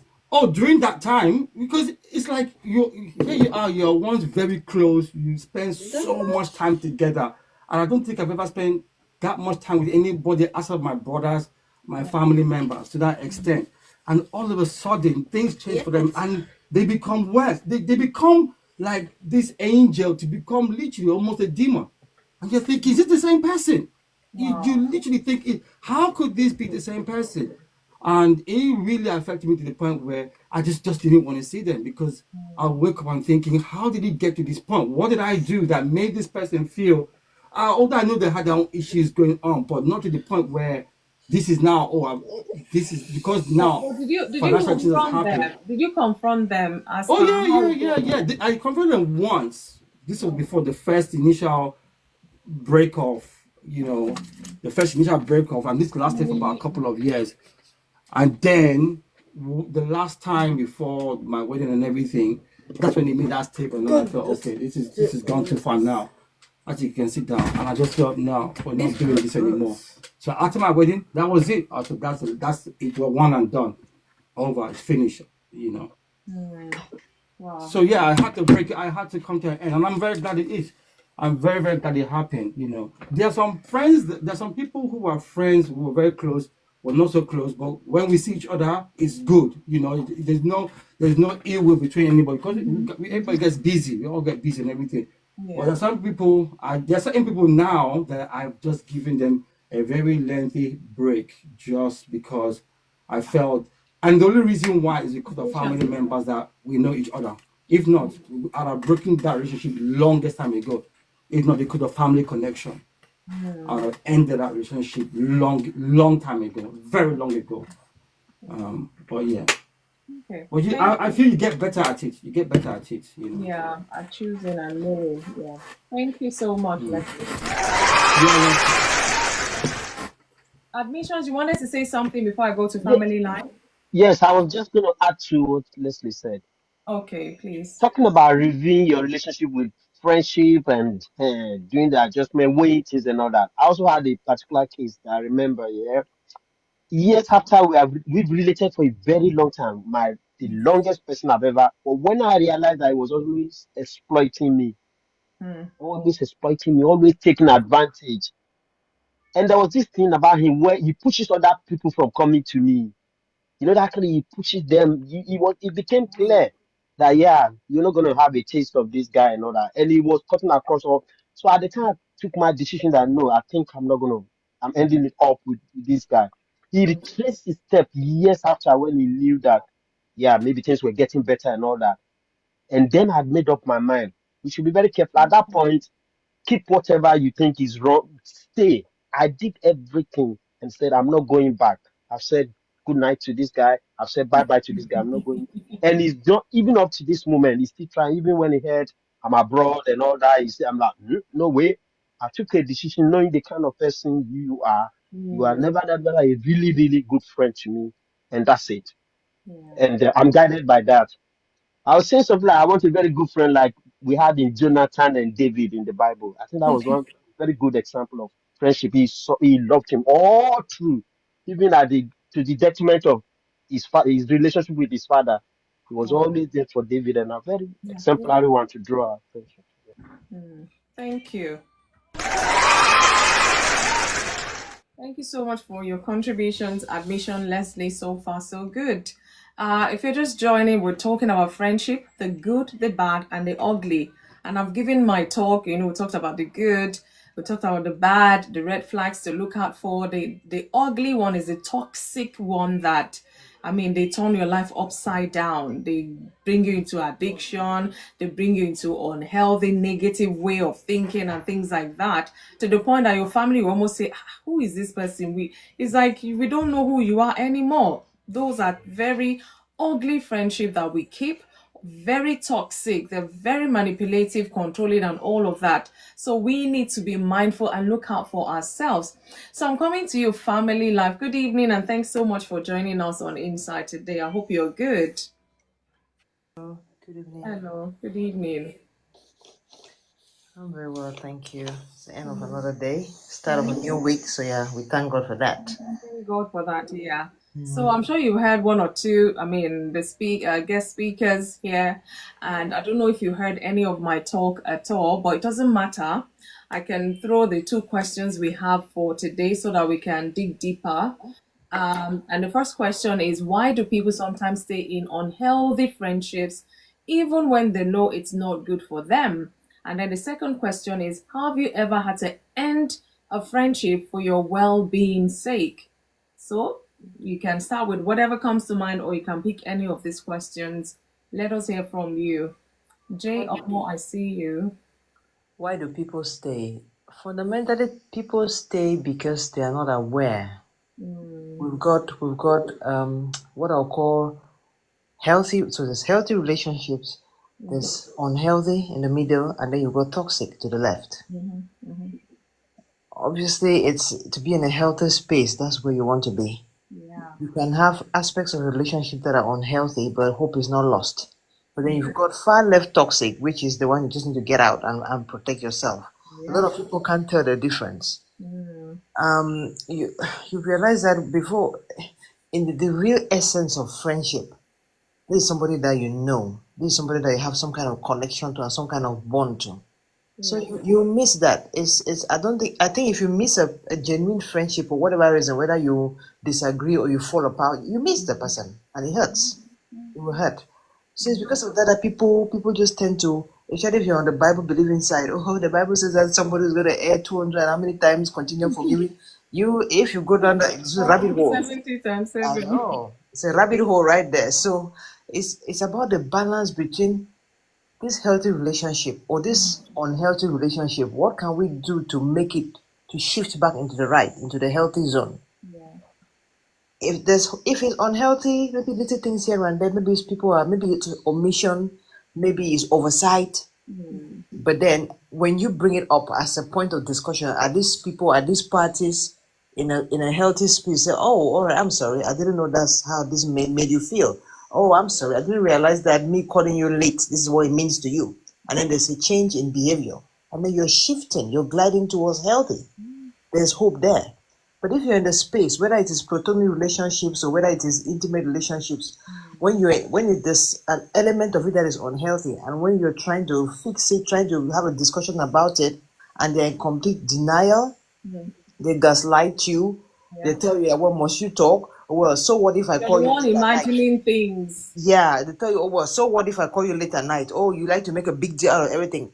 You're gliding from unhealthy straight into toxic. And that's where there's no hope for your mental health. You better get out of there, because once you're in an order, you would want that everybody that you surround yourself with, they are all sort of healthy. So it means we can have open and honest conversation. I can tell you how the impact of something that you said, or how I felt about something that you didn't do, and you're willing to say, I'm sorry, it won't happen again. Oh, I'm sorry, I'll do it better next time. So that's a healthy space. Unhealthy, perhaps people are just not aware. I was watching I think it's a skit of a couple, and the man was dropping her off in the airport, and as she was going to he's like, idiot, stupid. So he said that's their love language. I'm like, oh, okay. I've never heard that before. That's your love language, idiot, stupid. So to them as a couple, well, he thinks it's our love language. That's how we play with each other. So that's you see, that's your reaction. You're like, huh, that's how you play with each other.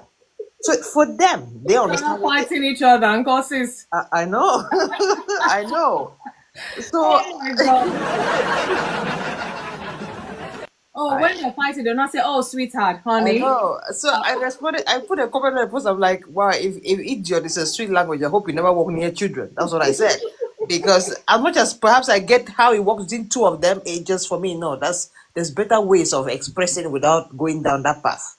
So things like that. If imagine somebody came from a background where they just throw joke around. Oh, shut up. Somebody can be saying shut up just because they are used to be quiet. Somebody may be saying shut up when they actually mean, can you be quiet? But because they are used to they've been around the place where all people are just saying shut up, then they pick it up as their vocabulary. So they are not saying shut up with that kind of mean intention, but it's because it's something that is part of them. That kind of person will say, listen, when you say shut up, it makes me feel that I don't like it. And there's some effort to say, okay, I'm sorry. It's just because I'm used to it. I'll try and change. You're gliding towards healthy. The person is aware. But one will tell you, oh, never mind. You are too emotional. You're gliding far left. And that is where you need to establish, do I need to stay here? Do I need to go? Because at the end of the day, your mental health, your mind drives your health. It drives your literally your physical health, your mental, everything about you. So it's got to be in a healthy space. In terms of friends I'm in my 40s, so things have happened in life. I've had some experiences, good, bad, and ugly. I've had to let go of some what I'll call genuine good friendships. But it comes to a point in life when you start wondering, were you really my friend? I find I find when people are in a space of conflict, you find that you discover very interesting things about people when there's conflict. You have the friends that will take a side against the other side. It doesn't matter. For example, perhaps you know a friend and then perhaps you get married. So by reference, your the person you got married to knows your friend through you. And when something happens, the person you've known all life long decides to take sides with the person that you literally married that they I've just had knew that. today. Oh, sis, I've had that. You Even know, till now. it hurts because you'll be like, wow, yes, this is my person, this person that got married to my wife or my husband, but you've known me all my life. Surely, how about giving me some benefit of doubt? Oh, How it's about very maybe even painful, asking me? honestly. Yeah. How about even asking me what happened here? How about just give, how we just take sides like that and just forget like you knew me today, you know? And it's almost like there's no closure. You're in your mind. You're always like, wow, how did this get here? Like you would wish that perhaps it was different. And then there's the ones who just go silent on you. You're really close to somebody, perhaps you're gisting, you're talking very regularly, then you just realize that you're not talking anymore. And you're so confused, you are now like you're asking the person, are you all right? Did I do something wrong? Because you notice that this is not as it used to be. And poor you, you're on the other side, you really are oblivious. You really don't know what's happened. And perhaps you've even done something.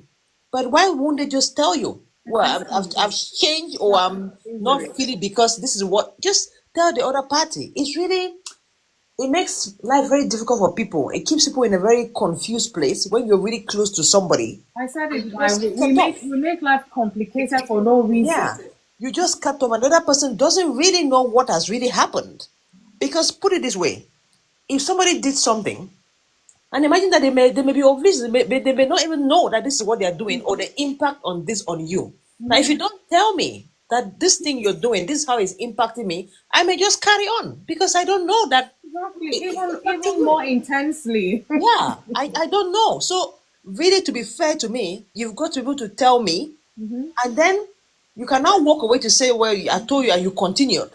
Or I've told, but at least give me a chance. If you nail me and crucify me altogether when I don't even know what I've done, that's really being unfair to me. And then I ask myself, were you really a friend?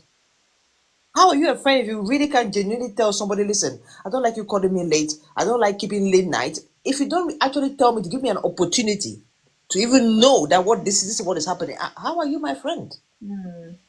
So those are some things that happen and you're like, wow, I don't know. And like I said, you just look from a distance like, I don't know. I don't know what happened here. This person used to be my friend, but I really don't know what happened.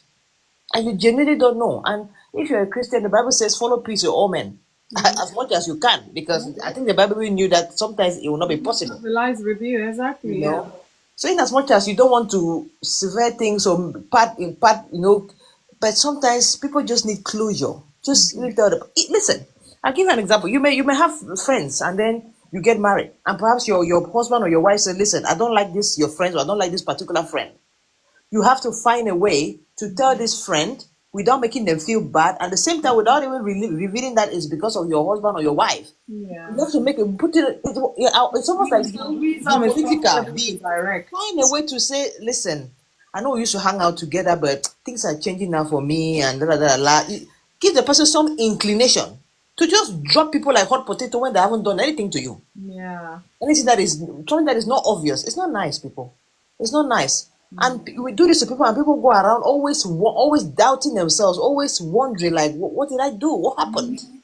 Because they're looking at themselves, they can't really see any obvious thing that they did to you. You just cut off, and the person will really come to you and say, did I do something to you? Have you seen people apologizing for not even knowing, I'm sorry, I don't know if I did something, I'm sorry if I did something. Imagine. Because they just don't know what happened. So yeah, and then sometimes a community thing, and then sometimes you fall out with somebody, you now carry their name, you are telling X, Y, Z, carry and go, carry and go, and then some people they what is it? Inherit enemies. You hear a story, you don't know how it And this is started. supposed to You be too your join the band. friend. This is supposed to be your friend. Exactly, you join the bandwagon without even really knowing. Because guys, there's always two sides to a story. I don't know if anybody has been in a position where they hear A side and they think B is the devil, and then they go and listen to B, and they think that A is the devil. Yeah. You know. So I'm just speaking to, if we call ourselves friends, a community, people who love God, people who share some kind of values, perhaps of the same background, perhaps of the same belief system, we will fall out because we will never agree all the time. But hopefully we can do it in a respectful way. Perhaps we part in peace. Perhaps I'm not your enemy, but at the same time I'm not your friend. But that doesn't mean if I see you, I won't say hello. If I hear that you're sick, I won't check on you. But we're not party as we're not hanging out every day. But let there be some positive closure to relationships if they are going to come to an end, or if you're going to disassociate yourself with them for whatever reason. It's not good to mess up with people's minds because it's about trust, isn't it? If somebody really trusts you and they are fair with you and you mess them up, it makes it really difficult for them to open up to another person. I know. You know? Yeah. So it's a beautiful thing, but let's just be mindful how we treat people, how we respond to people, you know, and I always say let's communicate. You'll be surprised how you can be thinking one direction and somebody is thinking something completely different. I know. And then when you now come together, it's like 6 and 9. The person will be like, oh, is that how you were thinking? Oh, this is not what I meant. This is what I meant. You'll be like, oh, I assume, I'm sorry. 6 and 9, guys, can be very close. Yeah. But if you don't have open communication, you will not know why this person is thinking this way or why they said this thing. I say be fair, give people a chance. If somebody does something that is upsetting you, don't like it, please give them a fair chance to tell them, listen, this thing that is going on, I don't like it. If the person now decides to be stubborn, don't want to listen, at least you're giving them that chance. You cannot make your decision. But to just branch off, cut off, and not say anything, leave them in wonder, you don't respond to their messages, you don't take their calls. Come on now. You guys are messing with people's heads. It's not good. You know the one I was sharing. I don't know whether you had come in then. This particular person, to the point I was so confused. Like, did I do something? Da da da. So I actually called them, and they didn't pick up still. So I had to leave a long message. I don't know what's going on. It's been a long while. This and that, da da da. If I've offended you, please let me know. Because I was going bonkers, really. Exactly. And at the end of the day, they now managed to cause it. Oh no, for me. Oh no. I've just been busy.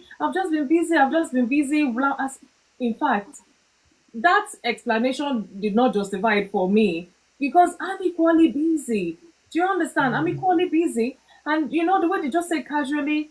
So I thought, okay, what's the next? Where do we go from here? So, don't worry, I'll call you, we'll plan, we'll go out, da, da, da. I said, okay, and that was it. I said, you know what? No, this talk, I don't need it. I have a classic example, too, actually. I'll make it short. Of recent, a mom in one of my son's school, this is somebody that we talk very regularly. So the few times that I've seen her, it's almost like because I tend to arrive at the nick of time. So imagine that after school club closes at 4:30 and I'm coming there at 4:28. So my mind is like I'm just trying to get in there to get that child. And I'm going past her. She's like, hi, how are you? I'm like, fine. So we didn't really get to talk because we're having that bypass. So that happened twice and she felt like maybe she's done something. So she called me, she's like, did I do something? We just went past me really quickly. I'm saying, no, I had to. I'm like, no, I'm sorry, we're fine.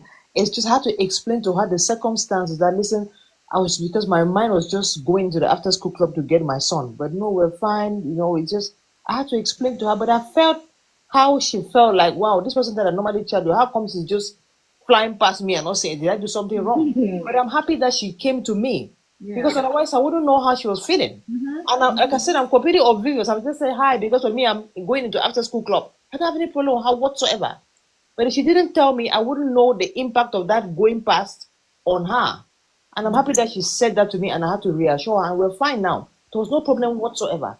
This is how you treat people. Otherwise, people are worried in their minds because they're like, this is somebody that I trust, this is somebody that knows me, has come into my space. How are they behaving like this? It's not nice, people. It's not nice. Let's do better. Thank you. It's amazing.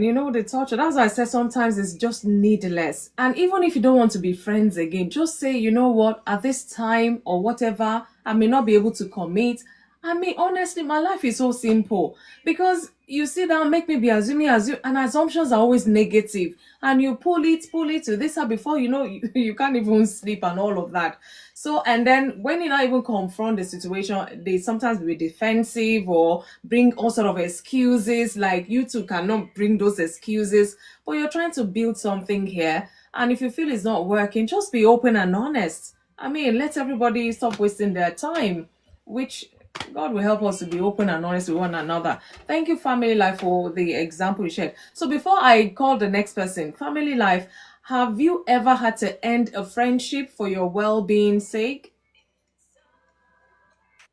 Really, I've had to in this very London where we're all staying. Really? A few, Wow. actually, a few. A few. Yeah, a few, because unfortunately I had a marital conflict, and a lot of the, especially girls, they took sides. Oh. They took sides, and I heard things like, "Well, he only hit you. He didn't do anything past that."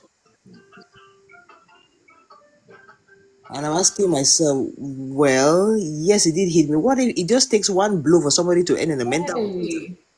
It only takes one blow for somebody for something to lose capacity, and I'm like, so what if I lost capacity? What are you gonna say then? Mm.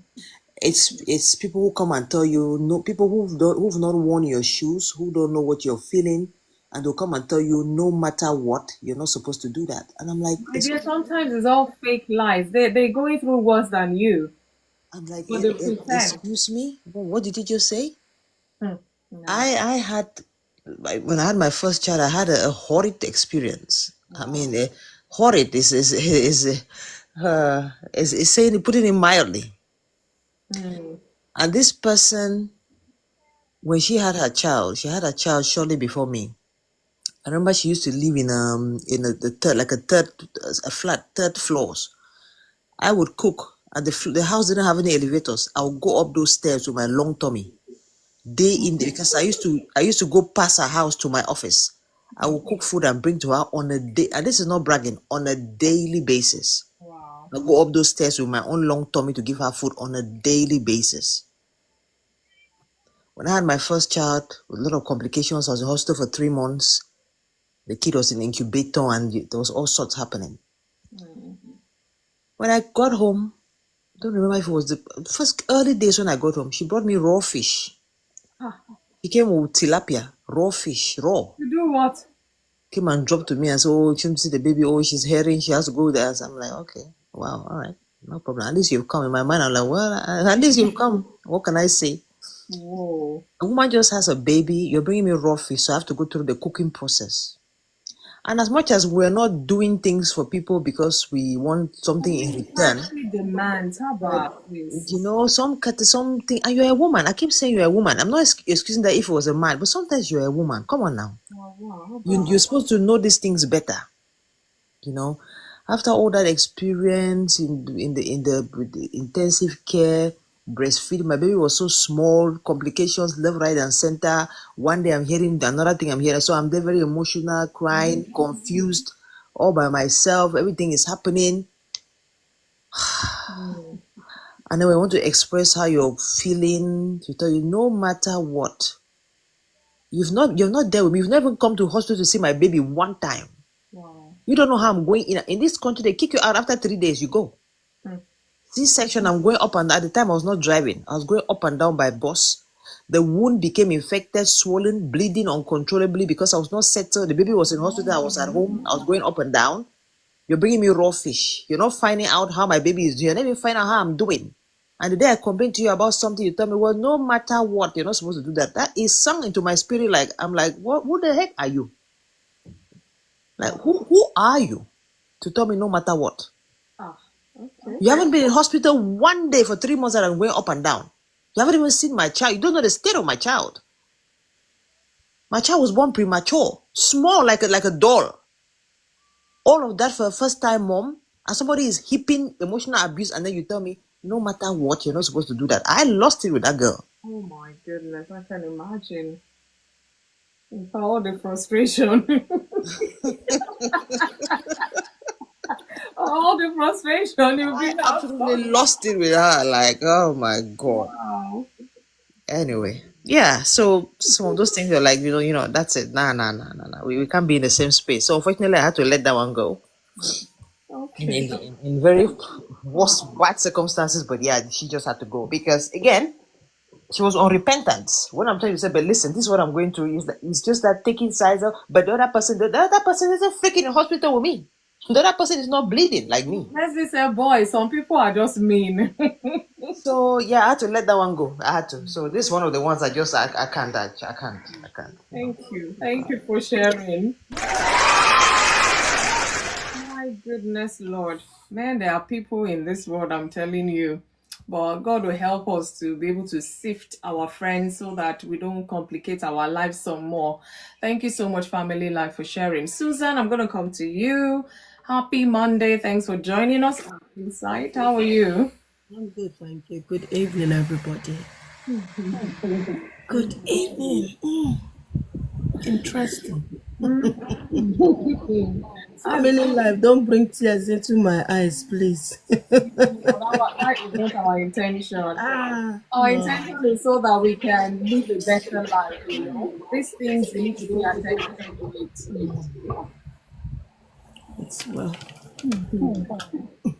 Friendship, the good, bad, and the ugly. Hmm. Um. So, what's the question? I know I've Well, heard a you lot. release the talk. So the two questions I have today is why do some people stay in unhealthy friendships even when they know it's not good for them? And then secondly, have you ever had to end a friendship for your mental well-being?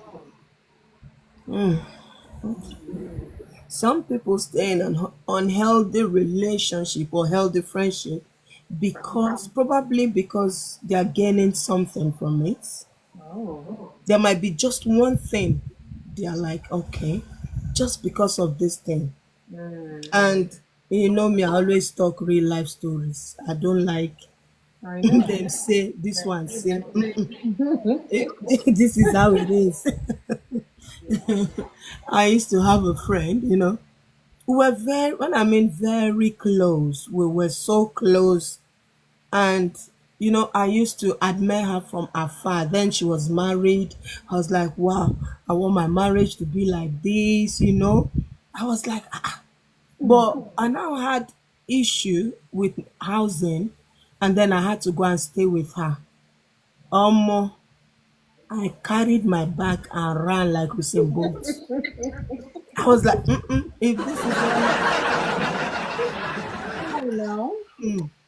I say, if this is what marriage is all about, sorry, I ain't doing this. Mm. Because when you see them outside, it's like all lovey-dovey, and I'm seeing me growing, trying to. I say, and then when she's praying, she will kneel down, she will be calling. He said, "Hey, you that don't know how to pray." I said, "Is it because you are shouting? I don't have to, my God is not deaf now. I don't have to be hitting my head on the floor. We all have our way of communicating with God. So this is my own way, and accept your own way." And then one of my friend had twins. I said, "Okay, please, since you're closer to her, help me go and be bathing the children." Do you know anytime she goes there, she'll want my friend to pay her. Ah. This is somebody that did CS. She has never worked. She just came newly to the country. You want this girl to pay you? How? So sometimes I'll send money to my friend and say, okay, just fill her her car. And then she'll be telling my friend, she doesn't spend her money, she only spend people's money. I say, okay. So one day I just looked at it. She has done so many things that I would have just let her go. I didn't realize it was unhealthy because I just felt this is somebody like a big sister you can always call anytime. I didn't know she was extorting me. Wow. She will come, oh Susan, please borrow me money. She will bring one story. My uncle swallow shovel. The shovel came out through the nose. This. And me, very sympathetic, friend in need. I will even use my credit card and give her money. Ah, don't worry, by weekend when they pay me, I will pay you. Till tomorrow that we are talking. I had to pay off those debts. I said, wow. And then when my son's dad passed, I just told her, sent her a message. You know what she responded? RIP. That was it. I just said, Chijoke has passed. She just said RIP. And that was it. This is somebody that she knew in and out. She comes to the house, we stay together, we eat, we travel, we do things together. And I just tell you, this man is gone. He just responded RIP. I looked at my phone again. I was trying to turn the phone. Maybe she wrote something that I You did need not see. something from under. Yeah, I was, I said, no, this can't be. The next day I checked. Just like that. I just blocked her. I said, you know what? That Baba that you visit, tell that Baba you need to go and renew the vow because now my eyes has cleared. So I was like, so people can be this mean and no message, no nothing. After few years, I saw her chasing me on TikTok. Why are you following me on TikTok? She chased me. I blocked her. I'm like, came on Facebook. She was just chasing me all over social media. I mean, I was just blocking and blocking. Then one day she used a different number to call me. Oh, the money I'm owing you. Hey, I want to pay. How much is it? I said, don't worry about it. He said, no, her mind has not been at peace. There's no rest for the wicked. So she said, how much? I said, I don't know. Whatever amount you feel it is, send. Okay, send me your account. I sent my account. As soon as she paid the money, I blocked that number. I said, you know what? You see this kind of friendship? No, I don't want this. Just get lost and never be found. And I threw the key in the Atlantic Ocean where I know she will not even dream of swimming to go and get the key back. So such friends are just I don't know how people will be this comfortable and then you call yourself a friend. So it's really, really sad. And then I had another one. This one I didn't even know I offended her. We lived together. And then it got to a point the landlord was like, oh, he needs to rent the house to a bigger family instead of us taking the rooms and all that. So me, I was doing living job. And my friend, I said, okay, since you are home, go and be looking for a place. Then just let me know. Me, I be cash madam, tell me I go pay. Because I didn't have the time. So I didn't know she was going to look for her own place. Okay. I was hoping that, okay, we are looking for. I mean, if I go, I'll be looking for we. She was looking for I. Unknown to me, she had packed her things off the place and just left only my things. Wow. I had to throw a lot of things away. And then I had to call somebody to help me. Just pack just few things that I felt was relevant then. And then few months later, I met her in one of these churches that we go to. She will wear jacket, she will be hiding her stomach. I now look, I said, this babe don't get belle. Wetin happen? She don't marry. I don't know. You know, things was just happening. I mean, I didn't know. I said, hey. She was just, I'm coming, Viam. Till she had the baby, I did not know. Then one of my friend now called me, said she's going to visit her. And me, I just had my own son. I said, let's go. He said, but I didn't tell her. I said, it doesn't matter, let's go. Let me see if I get to that house, whether she will tell me to go back. And I went. I said, what happened? The first day, we were just, just share, exchanging pleasantry. I didn't want to like go back to the old wounds and all that. We reunited after a few visits. So the husband now told me, my wife said what you did to her, she didn't like it. I said, what did I do? He said, her dad died. I didn't call her. Did I know? Did you tell me? You know, sometimes we people just Assumption. assume. And if your dad is in Nigeria, I am here. We are not from the same state. So how would I know? Then there was no WhatsApp that you even put status. You now say, okay, you saw it in somebody's. There was none of such. So I was like, what is all this? So one day I now called and told her, say, this thing, come, let's iron this thing out because even me, I'm not really happy with it.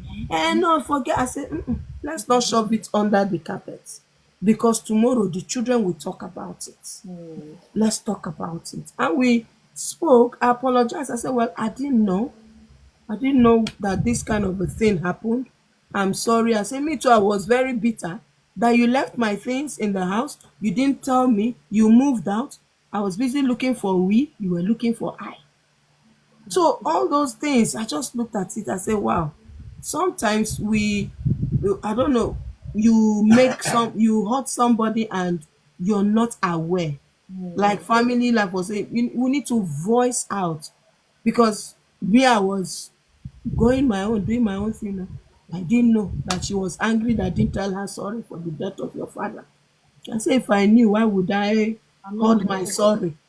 This is somebody that we've lived together. So why, how much is sorry that I cannot tell you? Sorry. in fact. So there are lots of examples, and you look at it, people will think, oh, this one they form. It's not about forming. Sometimes we don't know. That's why family life say open up, communicate. Communication is not just hello, hello. There's more to it. Talk about it. There's yeah, We sometimes open we just it. assume, but that assumption could cause a lot of A havoc, lot. a lot. So Bitterness. it's really unfair, but I believe with these two examples I've hit both Hello. sides. Yeah. Thank you, Susan. Wow, wow, wow. So, I mean, even that friendship alone, to start building that friendship, you have to talk. I want to get to know you, you want to get to know me, we'll talk about things. And it's whatever you tell me, I'm going to know. If you don't tell me anything, even if I'm what do you call them now? Soothsayer, what do they, please help me with the English now. People who see visions. I may not even see all of it clearly. So there's some you will still have to tell me. Otherwise, a good friendship would just have been broken for no reason based on assumptions. And like I always say, assumptions are always negative, mostly negative. So it's always good to build in that relationship. It requires time, energy, openness, being honest with one another so you can trust one another enough, to get to know each other better. I mean, there's some that if as you're there now, you probably be thinking, that friend, what they did, even till today, it probably still hurt. You didn't have any closure to it. Some like this, it just went its way. You can't even explain it. Maybe it wasn't meant to be, or I don't know what it was. But you can decide who you want in your space, who you want in your life, how far you bring a friend in, or how far you let them stay, by the door, whatever it is. But we're looking out for ourselves because you see, this thing, it messes up with some people's mind. You meet a new friend, you start getting to know them, their way of life, and you find out that their values is not really like mine. And then before you know, they are in neck deep, and you're even trying to pull out, they want to pull in some more just because you're not sharing the same common value. Talk about it. Say, my friend or guy, say yes. These things that you do, it's not really my way of life. Or I don't mean to sound judgmental or anything, but I'm not comfortable. Talk with them. It's either you know where you're going, whether you're going to still build, or just let everybody be. But otherwise, your health and mental well-being will be affected, and it's up to you to look after you. So thank you so much, Susan, for those examples and your sharing that. So I'm coming to Debbie Gazim. Olu, please come up now. Let's see if you're still there. I can see you. We're talking about friendship. And some friendship you're not even looking for. You just find that it's building like naturally, and it's been going on for some time before you've now realized, oh my God, I think we're now to intentionally nurture this because it's coming out beautifully well. Sometimes they're not looking for it, but it just came and found you. Debbie, good evening. How are you? I hope you're good. We want to hear from you. We're talking about friendship, the good, the bad, and the ugly. So I asked the question, why do some people stay in an unhealthy friendship even when they know that it's not good for them? And have you ever had to end a friendship for your mental well-being? So I don't know, the floor is yours. Good evening and you're welcome. Good evening, my lady. Good evening, everyone. You're most welcome. No, Oh, wow. table is loaded. They're waiting for your fire thunderstorms. Eh, Waiting for you to spice it up. Yes, this issue of indeed. friendship, Sha. Hmm. Or as my people will say. To be honest, when it comes to friendship, like Lady Susan said, You don't know. she's, she said something kept you there. There's some. It might not be physical gain. It might just be something that makes you still stay there. You might not want to admit it. You might not even know exactly what it is, but Thank something kept you there. That's why a lot of people stay in an unhealthy friendship. you. Yeah. Friendship is beautiful if you meet somebody that is sane, that understands that The we are meaning all of it. human, that understand how to deal with people, Yeah. that does not use people for their own personal gain. The thing, see, there's always something in friendship for both party. If we are both not gaining anything, it's no point. I mean, The friendship will not work. If we are both not gaining anything, sometimes it's not physical, it's not material gain, but we both parties must be gaining something. But if the friendship is now gone to an unhealthy state and you are still there,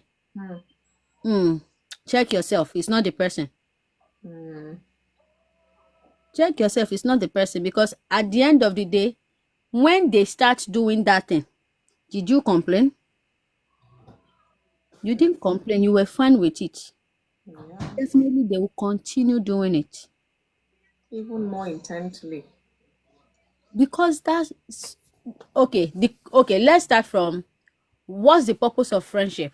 Why do you even become friend with that person? Some people becomes friend with you because they believe they are better than you, and that being with you as a friend makes them feel better. They feed their inferiority complex with you. Some people becomes friend with you because one way or the other you are useful to them. When they need something, maybe they are going out, they need somewhere to drop their children, so somebody to do something for them, you are useful to them. That's why they become your friends. Some people becomes your friend because God has assigned you people together. They treat you well, you treat them well. Everybody behave like somebody that their medication is correct. That's friendship. It's true. See, I have experienced. The This is medication is why. correct. Yeah, a lot of people's medication is not correct. I have experienced both sides of friendship. I have experienced both sides of friendship, and I can say, and I will say boldly, when somebody starts ignoring you and start treating you bad, something is still in you. That's why you have to go and ask them and question them. I'm sorry. Something is still in you. That's why you have to go and meet them and be asking them, what happened? Like, somebody is, their action is telling you. It's like the Bible said, these people are worshiping me with their mouth, but their mind is far away from me. They are saying hello, hello to you with their mouth, but their mind is not even. They don't see you. You are not even in. They didn't wake up in one on. They didn't wake up and think of you. You never cross their mind, and that's because you they didn't see you. They didn't see you as important. Once I see that you start, I didn't talk to you in a week. I message you, don't return my message. I call you, you don't return my calls. And I check your status. You are uploading status every day. Ah. You are fine. I will see. It's actually disrespectful for me to keep calling you or keep messaging you. Wow. Very disrespectful for me. That means I am. Oh, what is it called? I am violating your privacy. You don't need see. We all are human. We all have. God creates us completely. You don't need to open your mouth to tell me I don't want you before I know that you don't want me. You already showed that you don't want me. So what else are we talking about? Abi, on a normal day, when it's your birthday, I'll buy you. I will think of a good thing. I'll buy you gifts. I won't buy you gifts that you won't be able to use. I'll buy you gifts, valuable gifts, reasonable gifts. When you want to buy me gifts, you might not even remember to buy me gift anyway. You don't even remember my birthday. Wow. Do you understand? Yeah.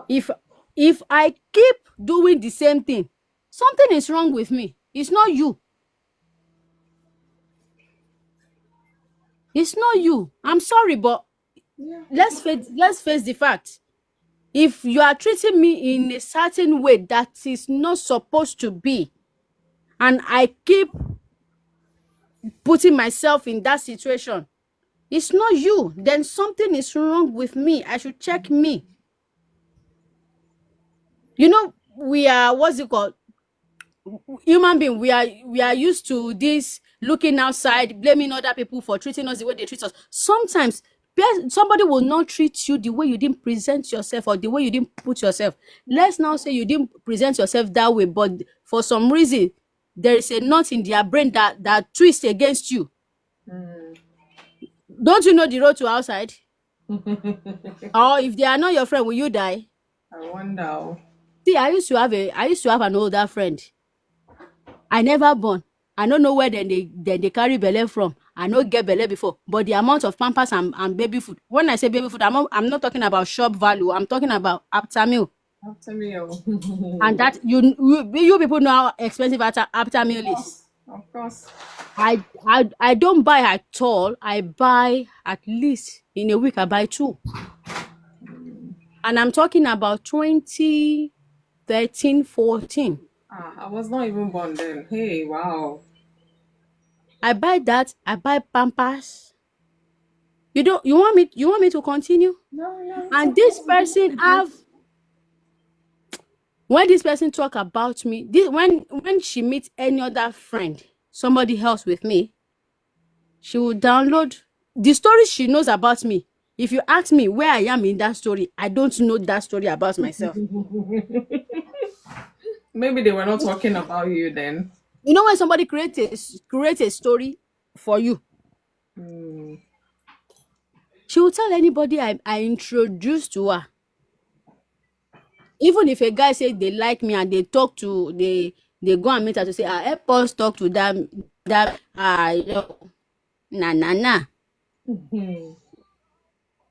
Wow. Vicky, don't come for me, oh. But ask me, did I leave? Oh, Vicky. Did I leave? Good evening, Lady Vicky. How are you? Did I leave? No, I was there. Oh, Bernard child, I see you. I was there. I stayed in that friendship. I stayed in that friendship because for some reason, something in me. Now, because of that, because I'm so fond of that, that's why I said there is something I'm gaining. I'm fond of that. That child is fond of me. You know, that kind of thing. Because of the child, I'm close to the mother. Hello. Now me born pikin. Shebi if pikin. Sweet me to It bone. takes Maybe a I'll village. go where they It are. takes a village to raise a child, though. Nah. Shebi, if pikin sweet me to bone, shebi I will go where they are sharing pikin. I will go and take. Shebi I will go where they are sharing pikin. I will go and take.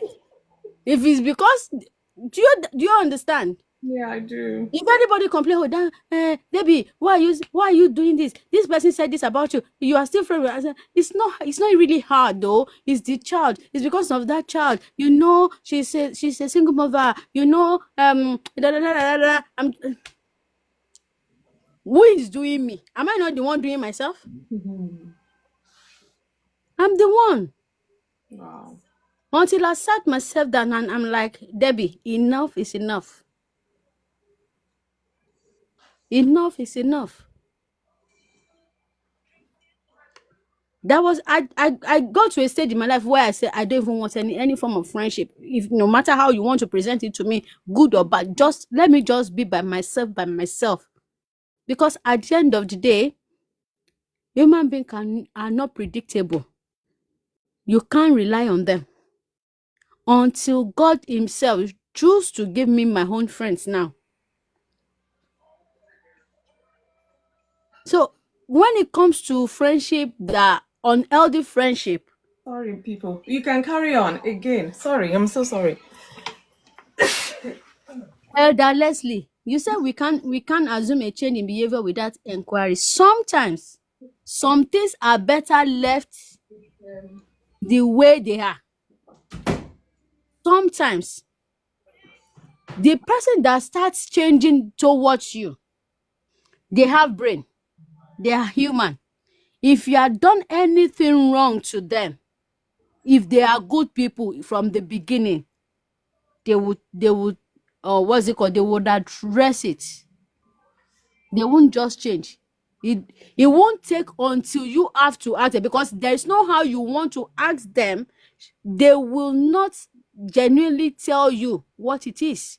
A good person will confront you and say to you, oh, Leslie, I don't like what you did to me, and you will address it, you will apologize, everybody will move on, life goes on. A good person will address it immediately. He won't let it slip to the extent that they will now ignore you. They will only ignore you if after they've complained, they've addressed issue, you didn't change, you keep doing the same thing. That's when they will end up ignoring you, if they are good people. But somebody that does not have value for your time, for your emotions, for you as a person, if they don't like you, they will ignore you, or when they are done using you,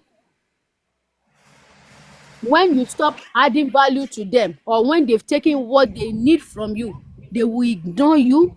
They will stay away from you. You will now be the one chasing them. Sometimes you just have to let it go. You don't need to inquire or anything, because you inquiring from them, they will be nice for a while, and then they will change again. And then they will change again. You will keep chasing after them. I have tr- I have tried friendship, both the good, middle, and the bad. But I will say, and I will say it again, once somebody starts changing towards you, they did not address it, they didn't say anything, they just decide to ignore, or what's it called, ghost you, left them. Left them. Respect their boundaries, respect them. Wow. See, we have a group of friends, yeah. Every December we share gifts. But there's this particular friend. When she buys us gifts, we are 4. So you buy 3 other people gifts, you buy us the same thing. We are 3 individual, different personality, different kind of people.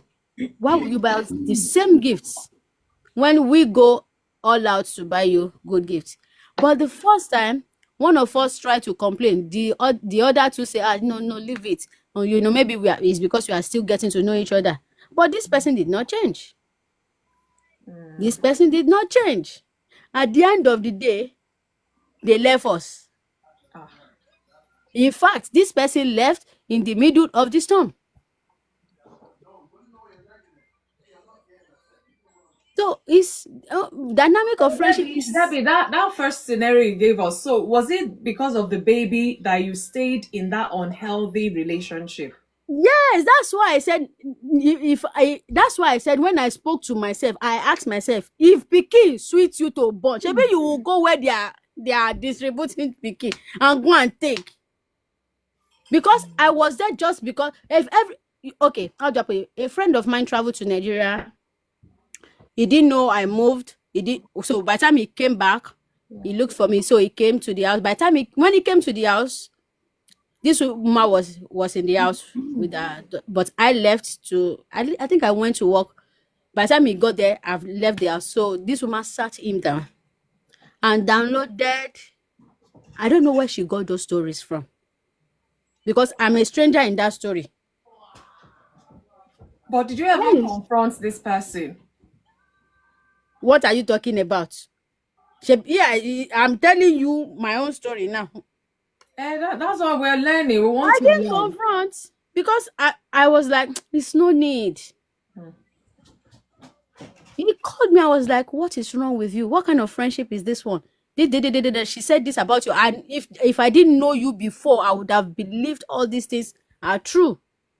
Wow, that's very toxic. That's the ugly friendship And I he was really like, talk. I said, it's not really it's not really about her. That child, I know that girl. The guy look at me and like, are they doing you from your village or you are the one doing yourself?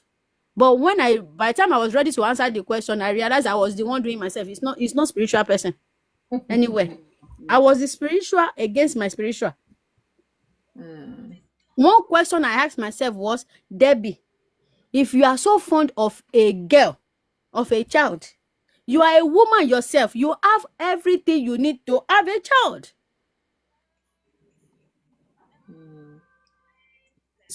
That's why I said something kept you there, because at least you know how you play with some children when you are fond of them. That alone. How when I buy pampers, I buy baby food. Don't worry, the people that will buy yours are waiting. I'm not doing it for anybody to buy it for me. One good turn deserves another, so don't worry. Oh, this is where the problem is. It's because you are expecting something in return. No. No. Well, if I'm your friend now, I'm your friend because you want to be my friend. It's not because I just want to be your friend. I am your friend because you want to be my friend. Yeah. I don't have to, and now I've said I know any friend I have to think before I tell you the truth. Any friend we can't discuss life, or I'm so afraid to discuss my life with you. I don't want. I just don't worry. If I have to be the one to beg for your time, if I have to be the one to what is it? So friendship is not as hard as people You take make it. it. It's just that the person you are dealing with makes it either hard or easy. The person you are dealing with makes it either beautiful or bad. There are friendship. I've seen friendship that raise each other to a place of wealth, to a good place. I've seen friendship that when one passed, the other one took up the children and trained them till they are okay. And I've seen friendship that when the other one passed, they even as they are burying her, they buried even the existence of the children. They didn't even remember that she left children. Wow. So you need to ask yourself, what is in me that is attracting nonsense? That's the question I ask myself. What is in me that is attracting this kind of people? Then I started praying. change my way. Maybe it's the way I'm approaching friendship. Maybe because sometimes it might even be the way we present ourselves from the beginning of that friendship. That's why another person believes that they can treat you in a certain way and get away with it. You, I don't know. If they know that they can't treat you a certain way, they would rather choose to be your friend or not. Yeah. If from the beginning you have a standard for your life, they would rather choose from the door of your life if they want to come in or they want to stay out. Yeah. It's because a lot of people crave for acceptance so much. They're desperate, really. So they take any nonsense. Yes. And any place you go with begging, any table you go hungry, you will be treated as like a hungry person. You will be treated without honor. If you go there with honor, they will treat you with honor. I know it doesn't really guarantee that some people, no matter how you carry yourself, They're just the ugly one. they are still not okay. But at least you will be able to still know. Yeah. You should know when to pull out. I think what I learned from friendship, from negative friendship, is learn when to pull out. Once it starts affecting me, affecting my mental health, or okay, another thing I put on myself is if I don't see what I am adding to you. Now it's not only about what you are adding to me. If I cannot sit down and see that, oh, one way or the other, I am adding something to this person. If I can't call that, then I don't want to be, I don't have to be your friend.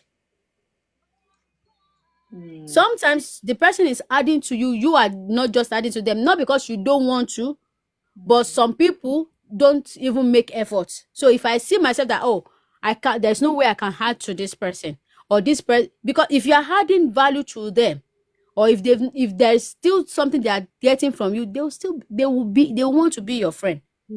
The good ones, so I'm not talking about the ones that their medication are not complete. Oh, the good ones.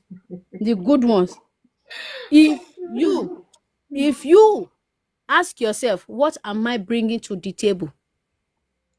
Because forget about it, no matter how we want to say that, oh, is it give and take? It is give and take. Life is give and take. Life is a business.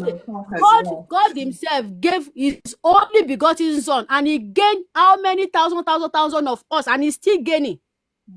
That life is business. Adam, I see you. So if you ask yourself, what am I bringing to this table of friendship? It doesn't have to be material thing. It might be emotional support. It might be, at least, you might just be a shoulder to lean on. You might just be a shoulder to lean. If you don't have anything you are bringing to them, and you look at your life and their life, you realize that there's no how they are adding anything to you. You are not adding anything to them. At the end of the day, this friendship will still collapse. Pull out as early as possible before it affects more than it should.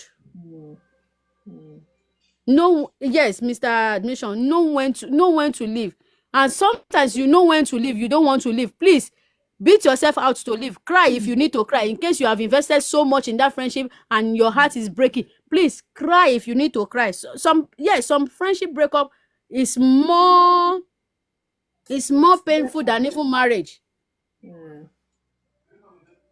Are you eating something, sis? Please. Me? I don't know who he's talking to. Some friendship breakup can be painful than even marriage.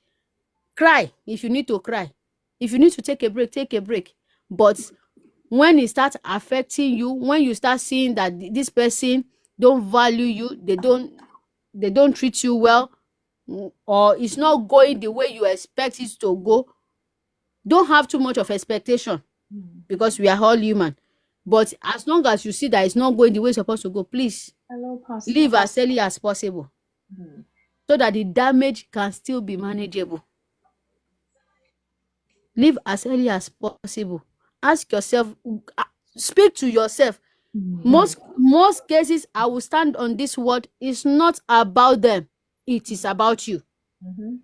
It's not about them. There is a part in the Bible that said the princes of of this world find something, but he found nothing in me. I can't remember how he really put it. Yeah. If there's nothing in you that is attracting that negativity, it won't stay. So you have to speak to yourself, ask yourself right and good question, and work on yourself. If it's not working, pull out, and God will help all of us. Amen. Amen. Thank you.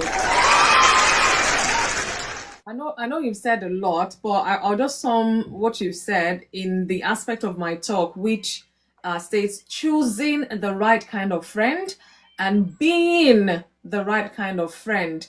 I asked us, when I was giving a talk, that we should ask ourselves certain questions. Who are you surrounding yourself with? Are your friends building you or breaking you? These are harsh realities you have to reflect on. I mean, it's about you, like Debbie said now. And do they encourage your growth or they keep you stuck on the same spot? When you share with them your visions, this is what you want to do. How is not impossible is all you'll be hearing from them. And they're saying they're your friends. And then what kind of friend are you yourself? Do you listen as much as you talk? Are you present when others need you? Or is it only when you need them? Hey, that's the only time. So if they need you and you're not always available yourself, what is the need of that friendship?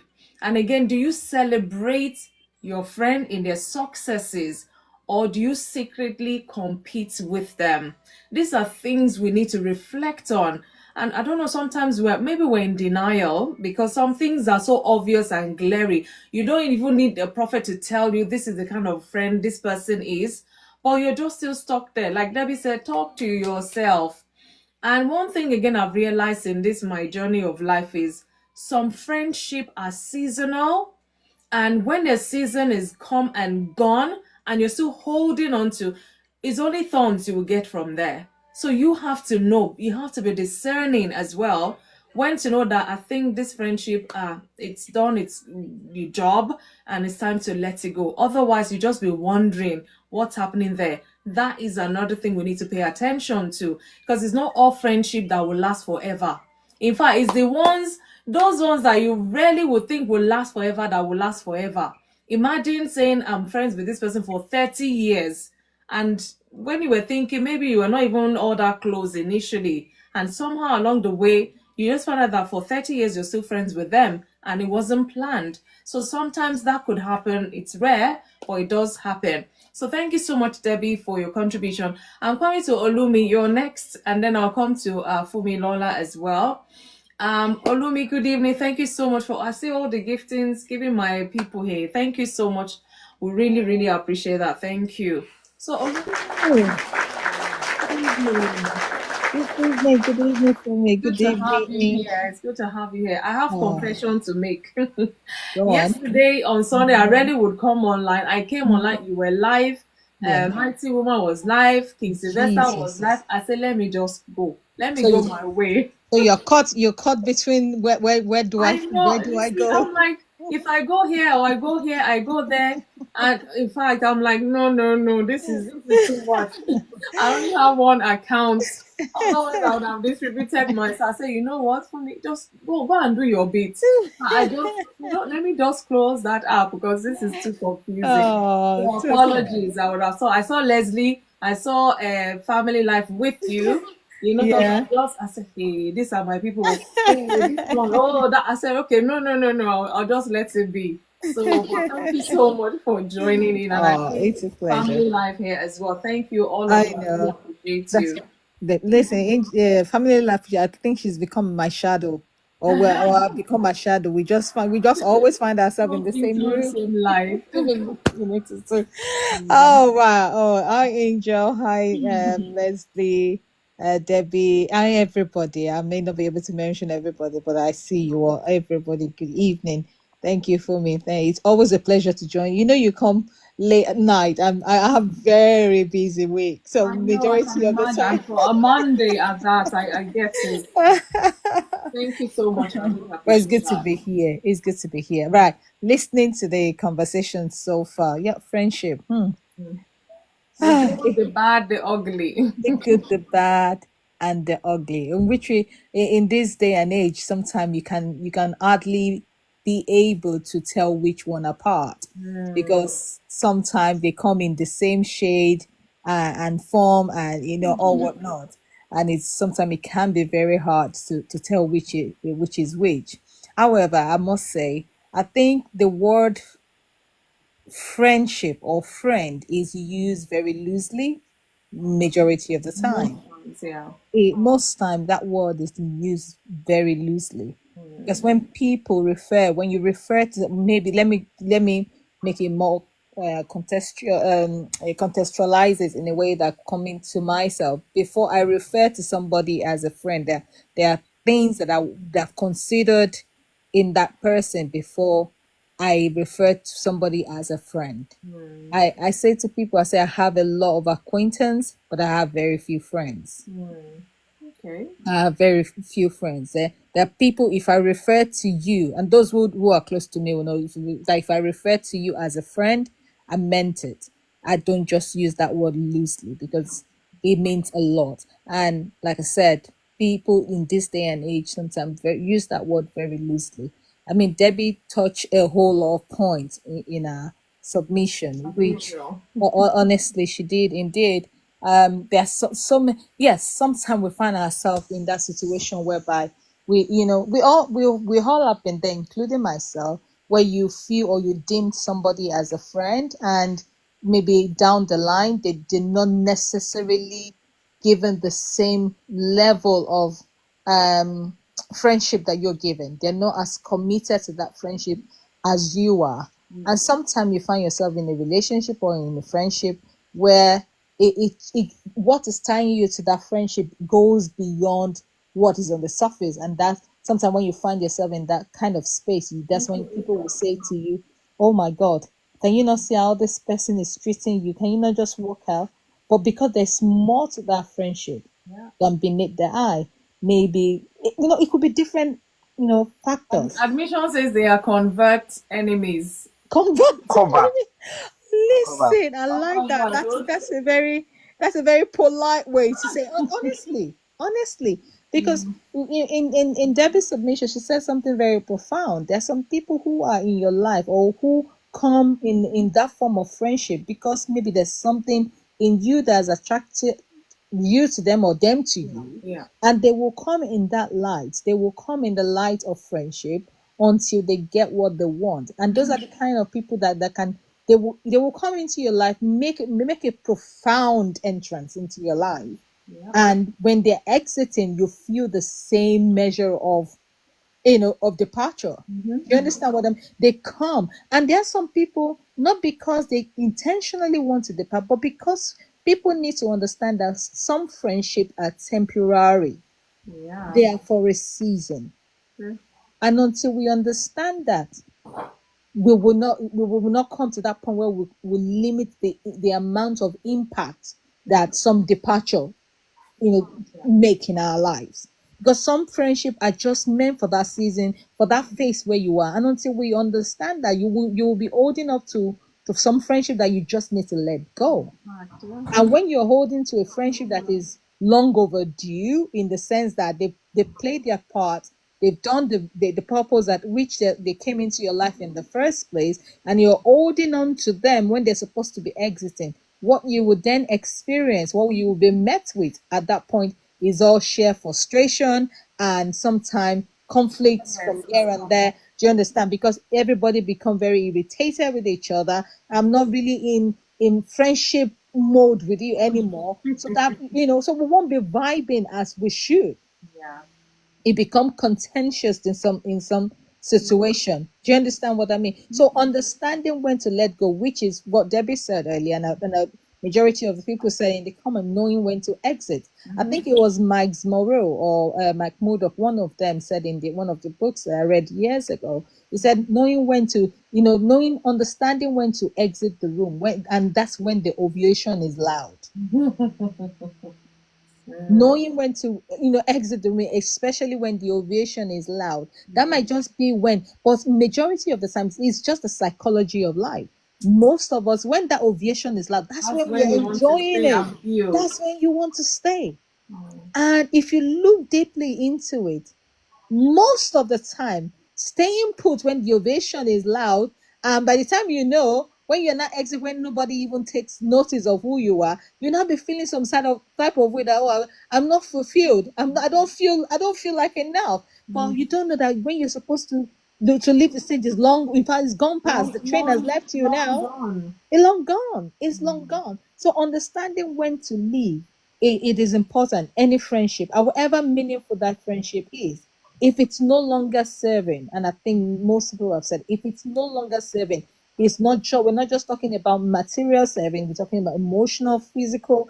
Also, you know, I know the first day I meet people, I can tell how far we're gonna connect. I can tell for some reason. I can tell. Okay, me and this person, yes, we share the same synergy, and I think we will go far. I can almost, and I can tell how much distance you and I will go when I see you. So I relate with you based on what I'm feeling, that synergy that I'm feeling, because I know I can. Yeah, maybe experience too have taught me that. Do you understand what I'm? And that's why I said people should not be caught in the space where they just throw that word, oh, Angel is my friend. I refer to the people I met on TikTok, and I can boldly say, yes, this is my friend. Because even if I have not met them in person, our interaction Has maybe on the gone way, phone. way deep. Yeah, I can tell you for me, yes. Yeah, from family, oh, yeah, she's my friend. Do you understand what I mean? Yeah, So that you can almost tell. yeah, So people try understanding how you operate will help you to choose your friend. indeed, indeed. Understanding how you operate will help you choose your friend, and you'll be able to choose right. I can look in the room and say, oh, this is my friend. Oh, Leslie is my friend. There are people that will easily associate with because I've been able to feel that thing in me that I'm like, yeah, this will go far. Another thing Debbie said, you see, Debbie has she says so much. I didn't take it. If I was even taking it, I would have been able to make Ah, she's references. the elder Debbie. Oh. Elder Debbie, Words of wisdom. you know, she's a wealth of wisdom. Another thing she said, now I've lost my line of thought. Another thing she said about friendship here. Oh God, I've forgotten that. I'll come back to it. Is it the one that she said you have to check yourself now?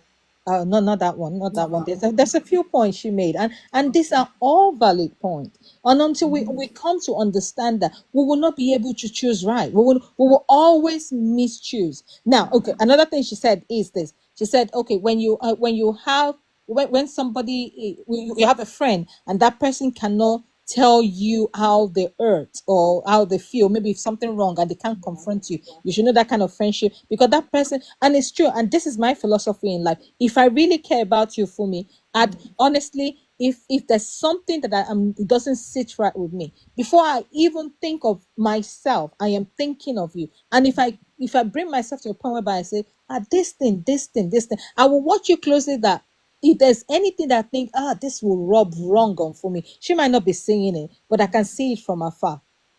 If I'm a true friend with that's if I'm in that era of friendship with you, that's the kind of friendship I keep. I will come to Angel and say, Angel, did you see this? This is not right. So it's now depending on how you receive it. But there are some friendship that they will watch you fall into the gallows before. And after you're falling into the gallows, and I saw that too, and I don't just know how you would take it. Please. Do you understand what I mean? That's not friendship. And if I come to you and say, listen, for me, this is not this, and you're all defensive about it, I know, okay, this kind of friendship, it's not going to be a friendship that's going to serve me, because if you cannot receive my side of things, if you cannot receive my view of things, it will be difficult for us to interact that way, because I would expect you as a friend to say to me, Olumi, this is what I noticed, because I will receive it that same way. I'll give an example so that I can give other people room to speak. Somebody mentioned something and pointed some issue out, or about something. And when those issues were pointed out, I've noticed them too.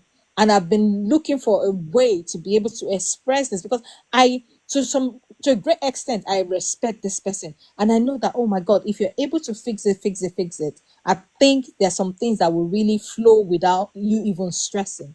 So when that thing was pointed out, I make it an effort to address this with the person. And when I addressed it, not in a way whereby it feels like I'm just trying to pick fault. Do you understand? Antagonize this person. But I said, oh, this. And it doesn't. I know, for me, because I've known you so long, I know that's not what you meant. But the way it comes across to somebody who don't know you, Yeah. this is the way it will be coming across. And this person was just so defensive.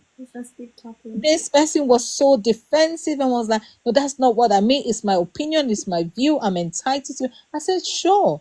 But one thing about me is that, listen, you are a true, your friendship circle are a true reflection of who you are, the people you hang out with. So I want to boldly to say, family life, I hang out with family life, I hang out with Fumi, I hang out with Leslie, because do you understand what I mean? These people, the core people that you hang out with on the daily, whether maybe on a social platform or outside those social platform, on your day-to-day life, are a true reflection of who you are and your mindset. Indeed. I said to this person, I said, because I know you.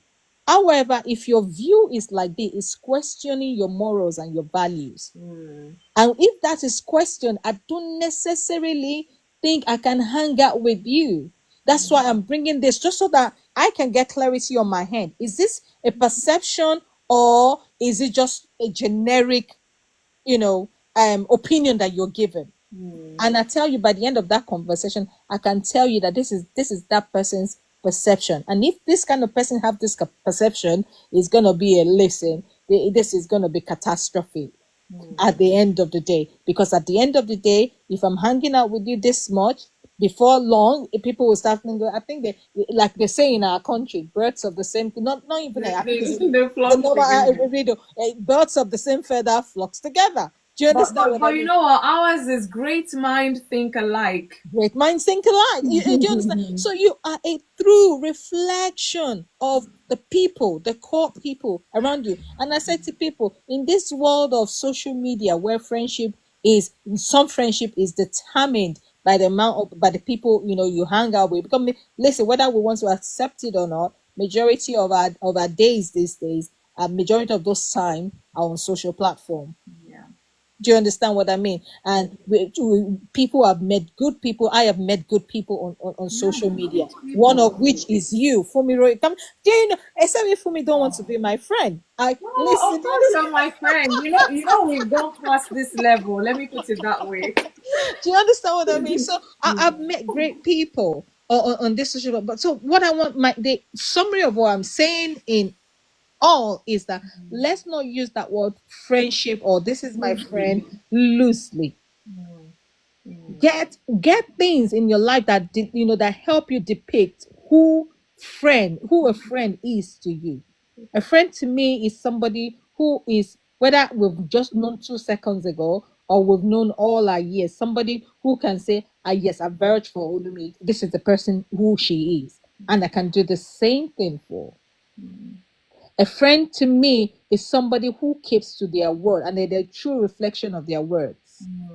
A true reflection. So, like Debbie's experience in this case, somebody who I'm buying milk for. I don't want you. Well, as soon as I walk out that door, you are saying bad stuff about me, and I'm like, what? What? Do you understand? So those are not kind of friendship. I'm sorry, Elder Debbie. Don't send me away from church. Do you understand what so let's not use that word friend loosely. There are some people who are hanging around us, who are around us because of what they can get in the moment. I need to have seen consistency. Absolutely, Angel. You can't just come every now and again. You are constant. That consistency and that consistency it spans in different ways.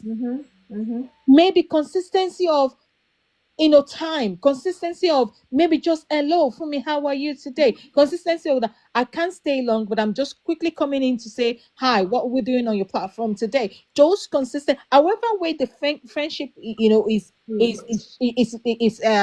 generated from, whether on social media or in true life.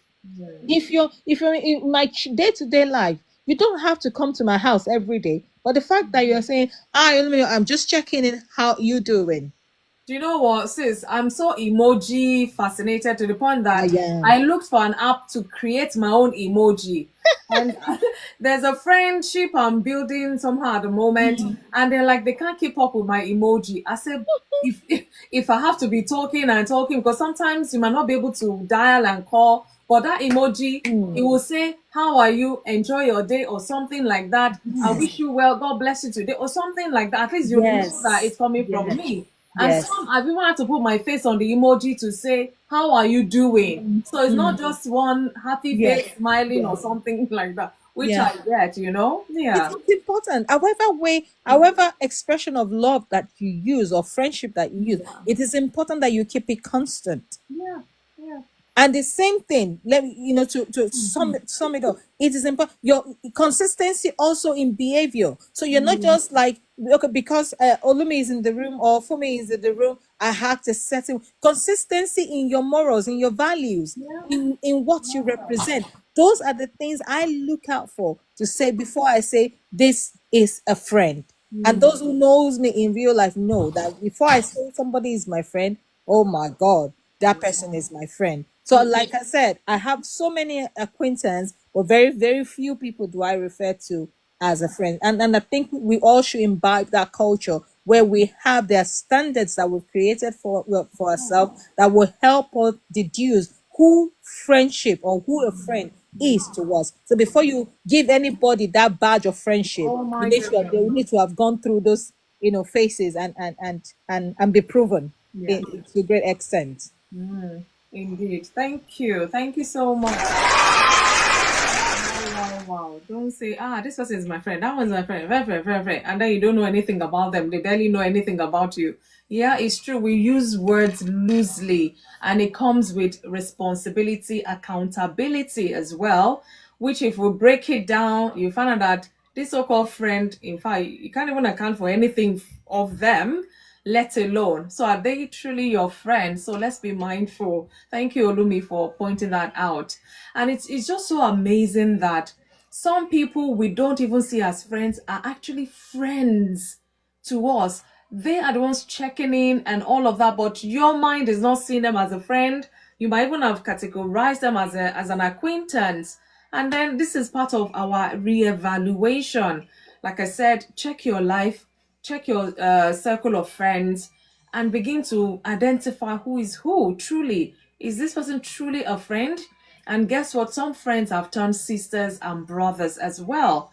So it just shows the level at which you both have put into that relationship to even bring them further, which is good. It's rare, but it does happen. So thank you, Olumi, for your submissions as well.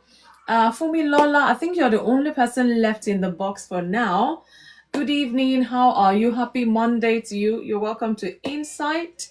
I'm not sure the last time you were in the box, but it's good to have you today. Are you there to speak? Okay, yes. Kenneth, oh, good evening. Hello, hello, hello. Good evening. How are you? How are we all doing? Well, It's we been a thank while, yeah. Yeah, Yes, I love this topic, honestly. thank you. Um, some few days ago, I was having a conversation with a friend, a very close friend of mine, who happened to be in Nigeria. Okay, She was like a school daughter, but when now that we've all grown up, married, and friends. all that, we've become like sisters. Okay. And we're talking about life in general, relationship, marriage, and all. And but something came and as a very striking truth Thank of you the for having moment, me. which was who truly who are the true friends really? Who are the true? Are they the friends you've made from childhood, friends you've made from family friends, extended families, or friends Good you've evening, met in Kevin. neighborhood or something? Are those your true friends? No, no. You see, although being a Christian had taught us to know that there is a friend that's sticketh closer than a brother. Oh, where is she But running? in real life, the truth of the matter is that truly God gives friends in form of blood. Mm, Friends that will be closer to you, that will come to your aid to help you, even more than siblings or even parents can do for you. yeah. Friendship can be very fantastic. Mm-hmm. Friendship can take you to the next level in life, in career, in marriage, in relationship, in everything you have prayed for. Just one single very good friend is enough for you to achieve purpose in life sometimes. Yeah, true. Because these ones, they don't gatekeep. These ones, they don't envy. Mm-mm. And what is the first enemy of friendship? It is envy. Envy once you and see jealousy. once you see that this particular lady or guy or whoever it is envious of you for whatever reason, cannot be genuinely happy for you when you are getting all the accolades and getting all the comments, or what do they call that, when people, what do we call it, when you go out together and people are Compliments. all the compliments and admirations. Mm-hmm. Such a person will be bitter. Once you see that you have such a friend who is bitter for you, who is envious of you, who who for one reason or the Family other is one. not I yet see their you. turn in life, because all our turn will not come at once. Mm-hmm. Even Mm-hmm. twins will not marry same day. At They will all. not go to uni same year. They will not achieve everything like even identical twins. They will not. So if we know that our timing in life is always unique and different, Mm. is such a person who is in that category of maturity, before you go for any friendship, before you say, okay, this is my friend, number one, you must know the state of their hearts. Well, can we truly? They say the heart of man Yes, is desperately yes. wicked. Who can know That it? is why, that is where the testing of friendship comes in. You see, you test, if you have a dog, you test it with the smell of bone, of meat. You understand? Yes, you can actually test By your their fruit friendship. you shall know them. Exactly. You test your friendship. I've just mentioned a thing. You go out together, you are getting all the admiration. Such a friend, if they start feeling, they can't even compliment you themselves. Mm. They feel, you see, the true time you will know who truly is your friend is when you start making it in life. When you start, recently, I have had to delete. Sorry. When you just said that, I just remember the flip side that we always talk about. That it's when you're going through hard time, you know your true friends. Yes. But what did you just say now, sis? When you start making it also, you know your true friends. Those things Oh, are the interesting. ironies of life. Those I have discovered this when we are going through hard times. Some people will even wait with you because they like that you are going through it. And you say they are true friends. They are not. Oh, that's They are true. not. They are not. They are helping you through, but they are also using that pain to say, oh, thank God she's even going through or is going through this. Let's support her since it's pain. We'll kukuma support her. But let me tell you, a true friend that is genuinely happy for you, you will know her.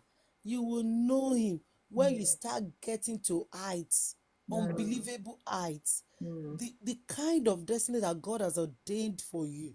That's when you know them. If they are genuinely happy, then they are your true friends. But you see those ones that moment that you say you become somebody in life, they start to run etasketa, or they start to gossip about you. They start to avoid you, or they keep their compliments. Recently, God did a few things in my life in the last few months. December, there was a breakthrough that I encountered. Thank And God. I belong to a particular network of women. Okay. I'm not supposed to say this here because this is a public space, but I No. know what I'm saying. So a lot of people came to come and say congratulations, congratulations, congratulations, congratulations. And they were even reposting it for me on their statuses, and and they were genuinely happy for me, and they were I was overwhelmed with Wow. congratulations. Wow. But you guess what? On this same network, the one that we were the closest, the two that we were the closest, they never for once said they were not expecting it. Can you imagine? Rather, they went to go and be telling that other people and some leaders in some places, community places where we all belong, that she never mentioned it to us. She didn't say she was going to do this. She didn't, and that was what I was being led to do, to know if truly these people are. That's why I say, if you want to know, you will know. Yeah, And yeah. before I One way know, or another. I was removed from the group. Serious? I am telling you. So that's where friendship, and one thing, it didn't end there. It didn't. When there was another breakthrough, so you see, God will shock you. We've Wow. all known the truth, that we've all known this particular say, that it is the hard times you will know your true friend. It Mm-hmm. is when good things are good too, you will know some of them. Well, I guess so now. Some will just be bitter for no reason, because you did not tell them that this progress is coming your way, and they are unable to block it. Mm. They will envy you.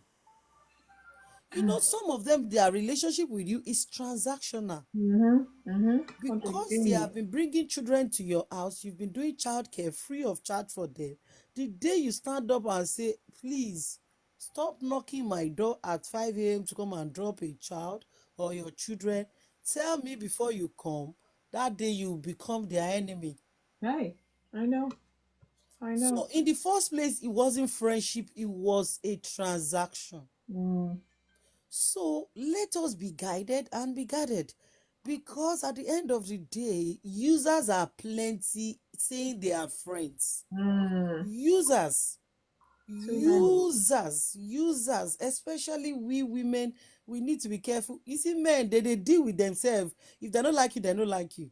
If they like you, they go tell you, say they like you. I know. But women, we too the code. Recently, I have blocked so many friends. They are not even my. Wow. They are not friends. They are Mm. frenemies. Wow. Because you tell them about your life issues, they don't give you solutions. They don't have empathy. They just talk around it, and then they are going through something. You are even having dreams that these things is killing them, but they are not telling you. Mm. Can You you that imagine? God is showing the vision to, that this thing they are going through it, and that God wants to help them. They should talk. Oh, Mm. all your life matter, they know them. They know them, but their own, they no go open mouth. Such a friend is not the kind of friend you should have. Look at the friendship that Jonathan had with David. Mm. Look at what it's Another. propagated for them. Look at how it took them to the next level Mm. in their life. But if a person cannot open up to you what they are going through, join hands with you to pray, or take Hey. you on a long walk to empty your mind as a form of therapy, Mm-hmm. Mm-hmm. then if all they want to do is to just call you happy birthday when it's your birthday, wedding anniversary when it's your wedding anniversary, just check in once in a while, or you understand, to mark the dates. Mm. If they are not connecting to when Okay. you are not okay, when you are not fine, if they cannot connect to I'm a when, go person, no? yes, if they cannot connect to you when you call them and you say you are down, they Yeah. cannot connect. They cannot say, Yeah. you see, I have been seeing this, or I have noticed this, but you know what, we're going to go through this together, you're going to be fine. If all they are bringing to you when you start getting up the stairs ahead of them is allegations, Mm. run and be guided. Run and be guided. Yeah. Be really guided, because envy can kill more than anything.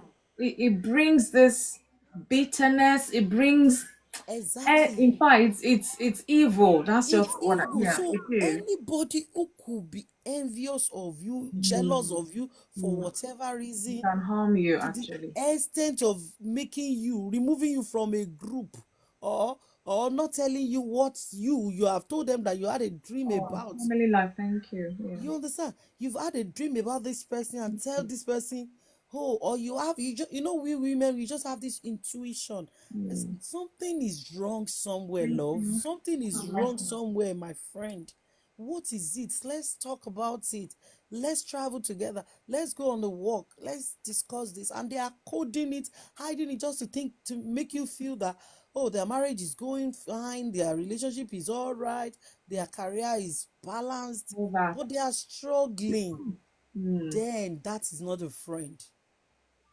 And you know one thing, before you leave such a friendship, talk about it. Let them know that you know that this is transactional. Let them know that you know that envy So is we'll already, run. yes, that envy is already in place. But there Mm. will now be one more thing that person will do. And I tell you, this is from real life example.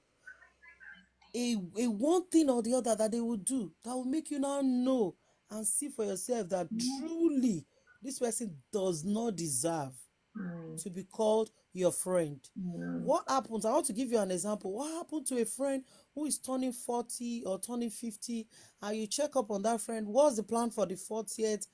What's your plan for the 50th? I said, there's no plan, there's nothing.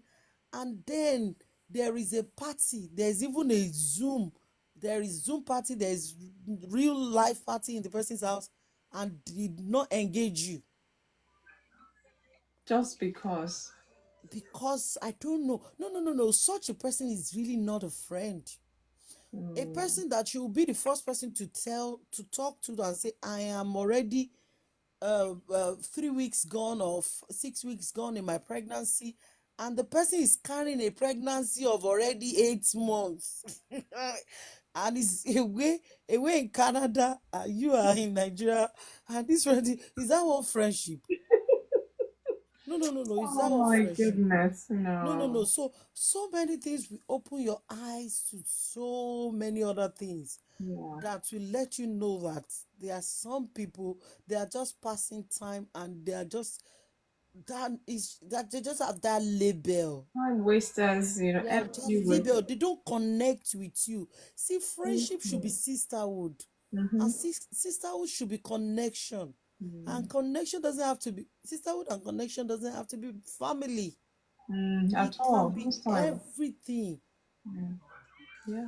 So True. please know your time and tenure in people's life and act accordingly. Not that you are giving them the same energy they gave you, but you are just keeping yourself away from further odds and Mm. danger, because we've seen people whose friend poisoned them Mm. when they went, yes, oh, yes. And if it is not God, that person will not be alive as we speak now, because Mm. they've gone to a friend's house just to pass the The, night or the evening. But because you see, envy can happen when a friend is an enemy, but it's just camouflaging. a frenemy. He's a friend. Some people are frenemy. So let's be guided. Let's be careful, and let Mm. us always deal with people with our open mind and transparency. Let's be down to earth. When God sees the quality of your openness, He will not even allow anyone harm you, Mm. and He will Yeah. give you a man or a friend after His heart. But let me say this: who should be your best friend? It must Mm. be your partner, your husband, or your wife. Looking for friendship that is more genuine or deeper than that outside of your marriage, you are just wasting time. Let us not bother to look for too much when God has given you an understanding partner, husband or spouse. You understand? So God will help us, and I pray that Amen. we'll get wisdom to know who is a true friend. Amen. So have a Amen. beautiful night, everyone. Thank you. Thank you. Wow, wow, wow. Thank you so much. I guess it's addition to, I mean, your spouse being your friend or best friend and all of that. I mean, we're not an island. Even you as a spouse or as couple, you need friends, other couple friends, single friends, and all of that. But in essence, what we're saying is to be mindful, because sometimes maybe couples friends will come and they will scatter your own home if care is not taken as well. So we need to be mindful regardless. And that's why we're talking about friendship, the good, the bad, the ugly. Sometimes we're in denial. We know that keeping friends with this person is not benefiting us. Even we were telling us, how am I becoming somebody else like this? Those are things you have to be open and honest with yourself, so that it will guide you in how you're keeping that person closer or keeping them at arm's length. One of the things that I said is be mindful and know that for the fact that you are putting somebody at arm's length, it doesn't mean you're betraying them, but you're looking out for yourself. Sometimes you may have to put some people at arm's length for you to be okay. Because if you're not okay and you brought them in, what's the point? What's the point? So, like Debbie said, and quite a number of us said, we need to check ourselves as well. Maybe we're the one attracting certain people, but no matter what, this is life. You get the good, the bad, the ugly, but it's not how you manage the good, the bad, and ugly that really matters. So thank you so far, everyone, for your contribution. I have Kenneth. I'm coming to you, Kenneth. Thank you, Family Life. Thank you so much. Have a blessed night. We appreciate your contribution and stopping by. I know. Oh my God, it's past 11. My goodness. See, so this topic is very crucial and it's very important.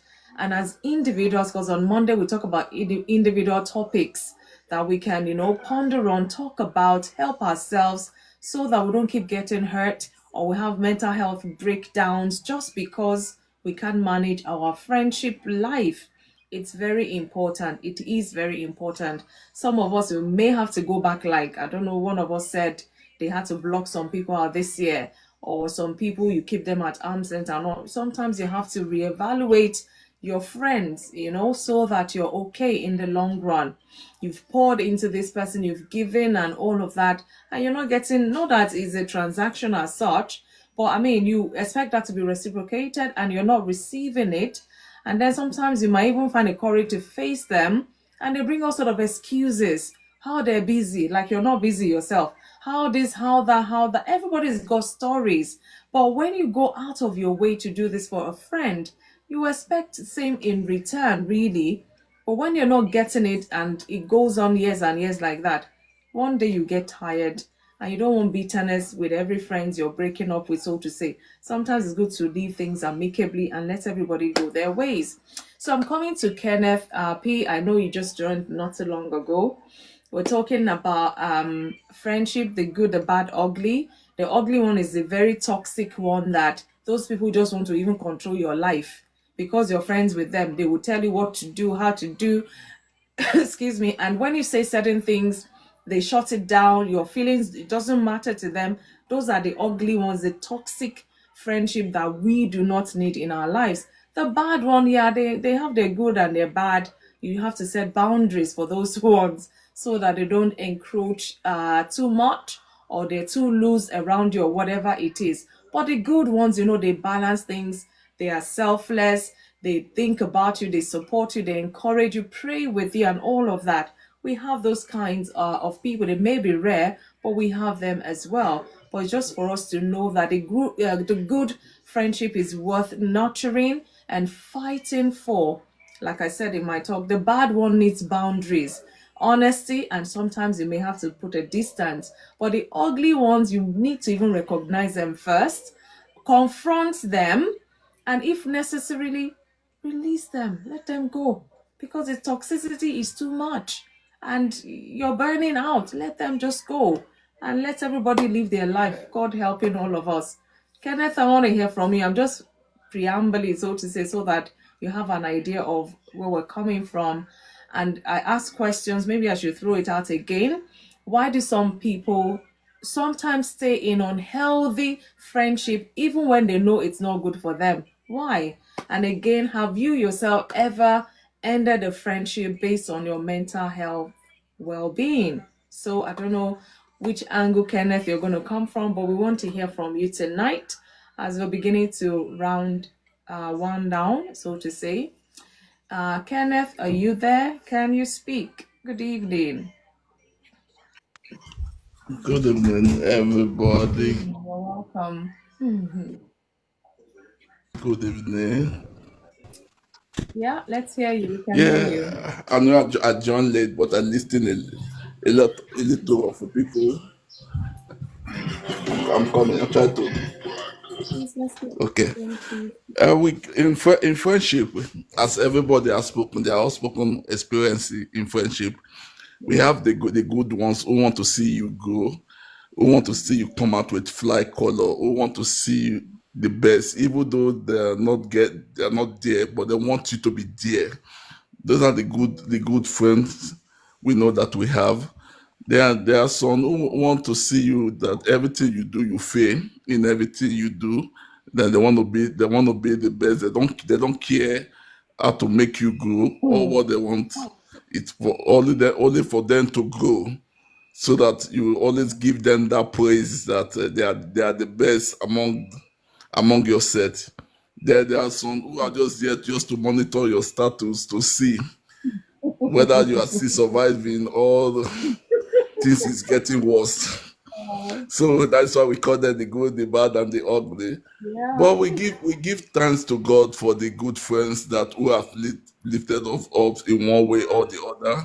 In every turn in our life, we always appreciate those type of friends, because if not for them, today where we are, we cannot say, because what they have done for us, they lifted up, they encourage us. When we are all failing, they say, no, you can make it. Those are the good friends that God has brought to our way. Like the last speaker just said, the one of David and Jonathan. Yeah. Jonathan never see the negative part of David, always the positive part, even to the extent he comforted his father on behalf of David. Those are the type of friends we pray that God sent to our way. There must only be the good ones, there must always be the bad ones and the ugly ones. But I want everybody to understand one thing in life. You need to choose your circle. It's very, very, very important, because you cannot tell me that you are my friend, you are backbiting, you don't want to see me grow, then you still stay in that kind of circle. Somebody make a parable that if there is five foolish people person, you are the sixth one among them. So anyone that don't want you to grow, you walk away from out of that circle, because if not, you're not going to come out in the fly color and you're not going to grow. But when you are in a circle where you see people appreciate everything you do, even though you're not there, they will see encourage you, see tell you go ahead, push more, you will get there. Those are the kind of friend that we want in life. We pray that God grant us those type of friends, and those ones that want to see us fail, that God take them away, and God help us to recognize them quick, because if not, at the end of the day, we're going to regret if we don't walk away out of those type of friends, because we see a lot of them. At the end of the day, them will be the one even pushing you into that pit that you don't want to go into.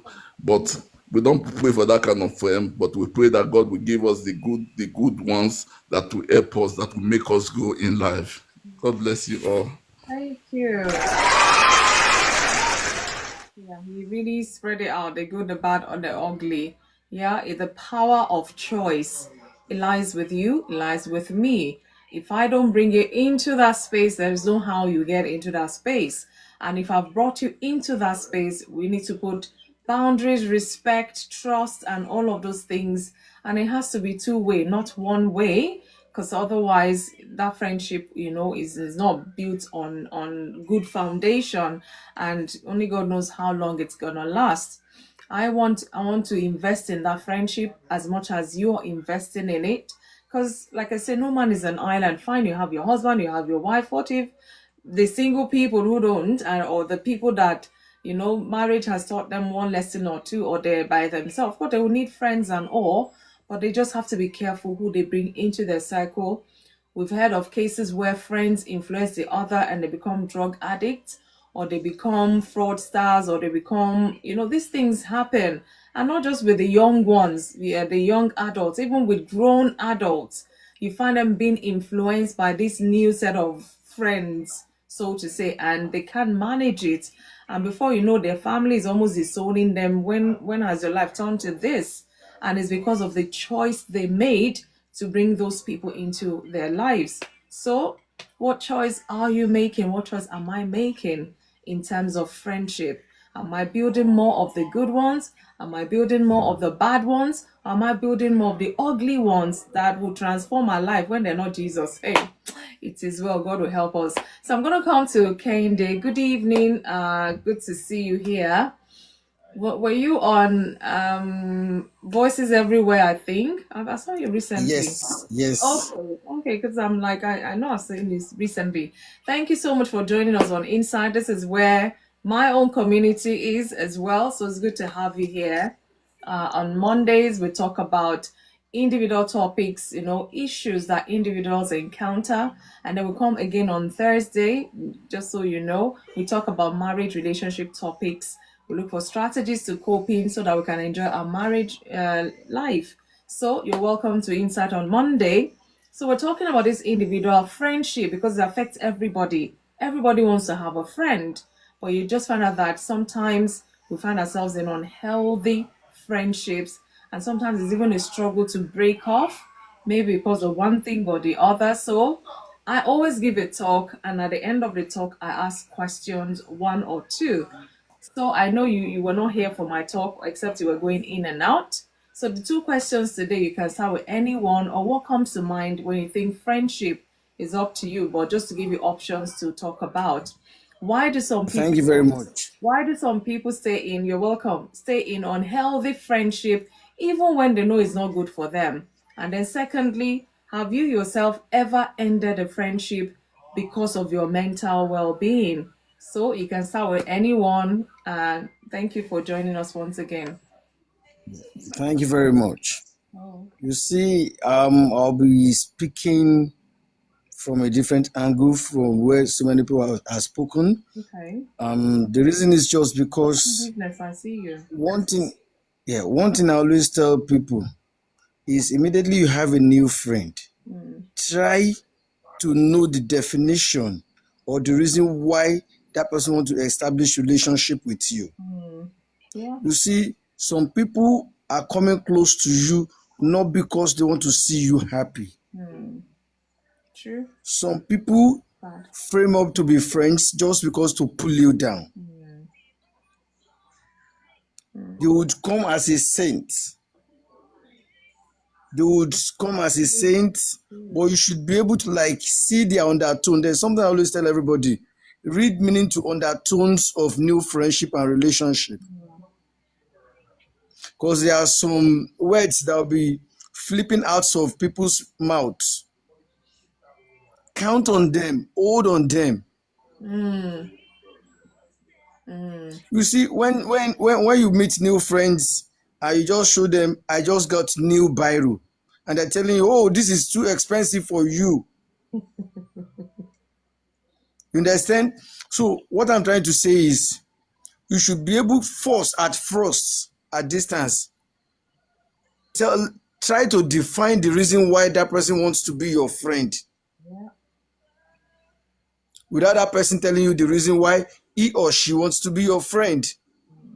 Because most cases, people come closer to you because of one, your personality, I see you. Fashion two, business. things you can offer them, Yeah. three, what you can journey together with. You see, many of us have stayed Thank you so much. in a toxic relationship or friendship just because you don't want the friendship to collapse from you. And most times you are always in pain trying to manage a toxic relationship or friendship. Yeah. Yeah. The trauma a toxic friendship can give you is worse than when you are broke or you don't have money. Because the next person you are supposed to be relying on in difficult times is your friend. You should be able to run up to that person, but all because You don't want fault to come from you. You keep managing and swallowing so many bad things or bad deeds. That person will be chipping into the relationship. Before that damaged your person or before it damage your mindset, it is better to chipping out on a lighter mood. Stylishly, you reduce the numbers of times you see or you meet or you discuss. So I believe sometimes, because you see, because I'm a type of person who doesn't really like challenging people. I love certain things with peace. So instead of myself and you to have a fight over a relationship, I just chipping out. When I see Really? when I see the relationship is giving me mental problems. But you have to talk about it first before you. If they now don't respond, maybe you let them be, You are very because right, man. You see, otherwise like they'll be thinking. what I always do is I get I will tell you, look at what and what you have done. Okay. You see, so many people will take you for granted because you like them or love them. You see, some of us can give it all out even when we meet a new person. So it is better after telling you one, two, three, I just shut the door. Shut the door. Don't let anybody give you mental problem. True. Because what they are going to create in your heart might not make you trust the next good friend that is coming. I know that's the danger of it. So it is better to shut the door on time before they batter you emotionally or destroy you emotionally. Mm, mm, But there are some good relationships and some good friendship that could last till thy kingdom come. I know. I have some friends we have seen for more than 4 or 5 years. What we'll see next, you start from where we stopped. Mhm. You see, friendship is a good thing. Friendship is what is sustaining some of us today. Yeah. Let me use the word good friendship Mm-hmm. is what is sustaining some of us today. Because I always tell everybody, I say we are all farmers. Whatever you plant will You reap. grow and you reap it. Mm, But the day of reaping or reaping whatever you have planted might differ from others. yeah. So once you have a very good friend, hold them very tight to your heart. Don't deceive. Don't lie to your friend. Don't try to outsmart anybody you see as a friend. Yeah. And this is what is happening these days. Mm, thank God. So lastly, before I round up, Yes, sir. one of the major things I respect in life is relationship. That's why I always tell people, believe in what you do and do what you believe in. So many people where they are today, it was a friendship they held some years before. There are some of us when you just say nominate somebody for a position, you just remember a good friend that has done something years back Mm-hmm. and you just bring them on board. So in relationship, let us all come with clean hands. God bless you, man. Thank you so much. Thank you so much. Openness, honesty, it goes a long way in building a good friendship. Say it as it is. Don't be afraid. Say it. Sometimes we're not perfect. If you're my friend and all you do is praise me once, you've never said I will be wary, or because I'll be like we're not we're not being truthful with each other. And for me, for a very long time, I don't even compliments. Please, I don't hear compliments. when people say, ah, Fumi, well done, you've done this, I don't hear what I'm waiting for is the thing I've done bad in all of this is what I'm waiting for. And somebody corrected me that you're not all bad, accept the good that people are acknowledging. And I'm like, no, there's something more, So it took me a while. This mind, yeah. And I mean, that person, I respected them. I had to go back and reflect on it. I'm like, wow. So I now reflected on friendships or relationships in the past, why some people may feel I'm a snob or what. So it's good from time to time you evaluate yourself, first of all, where you are at. Are you friendly yourself? Because there's this saying, please, brother, can they help me? What does the Bible say? You that you're looking for a friend, you have to show yourself friendly or something like that, Because sometimes, like Debbie and one or two said, it's not the person, it's you. You might not just be in that friendship zone and you're bringing all the negative vibes, but because you're a good person, you're not even aware you're not bringing the best in that relationship as well. It's a hard thing to acknowledge, but it does happen. So it's a two-way thing.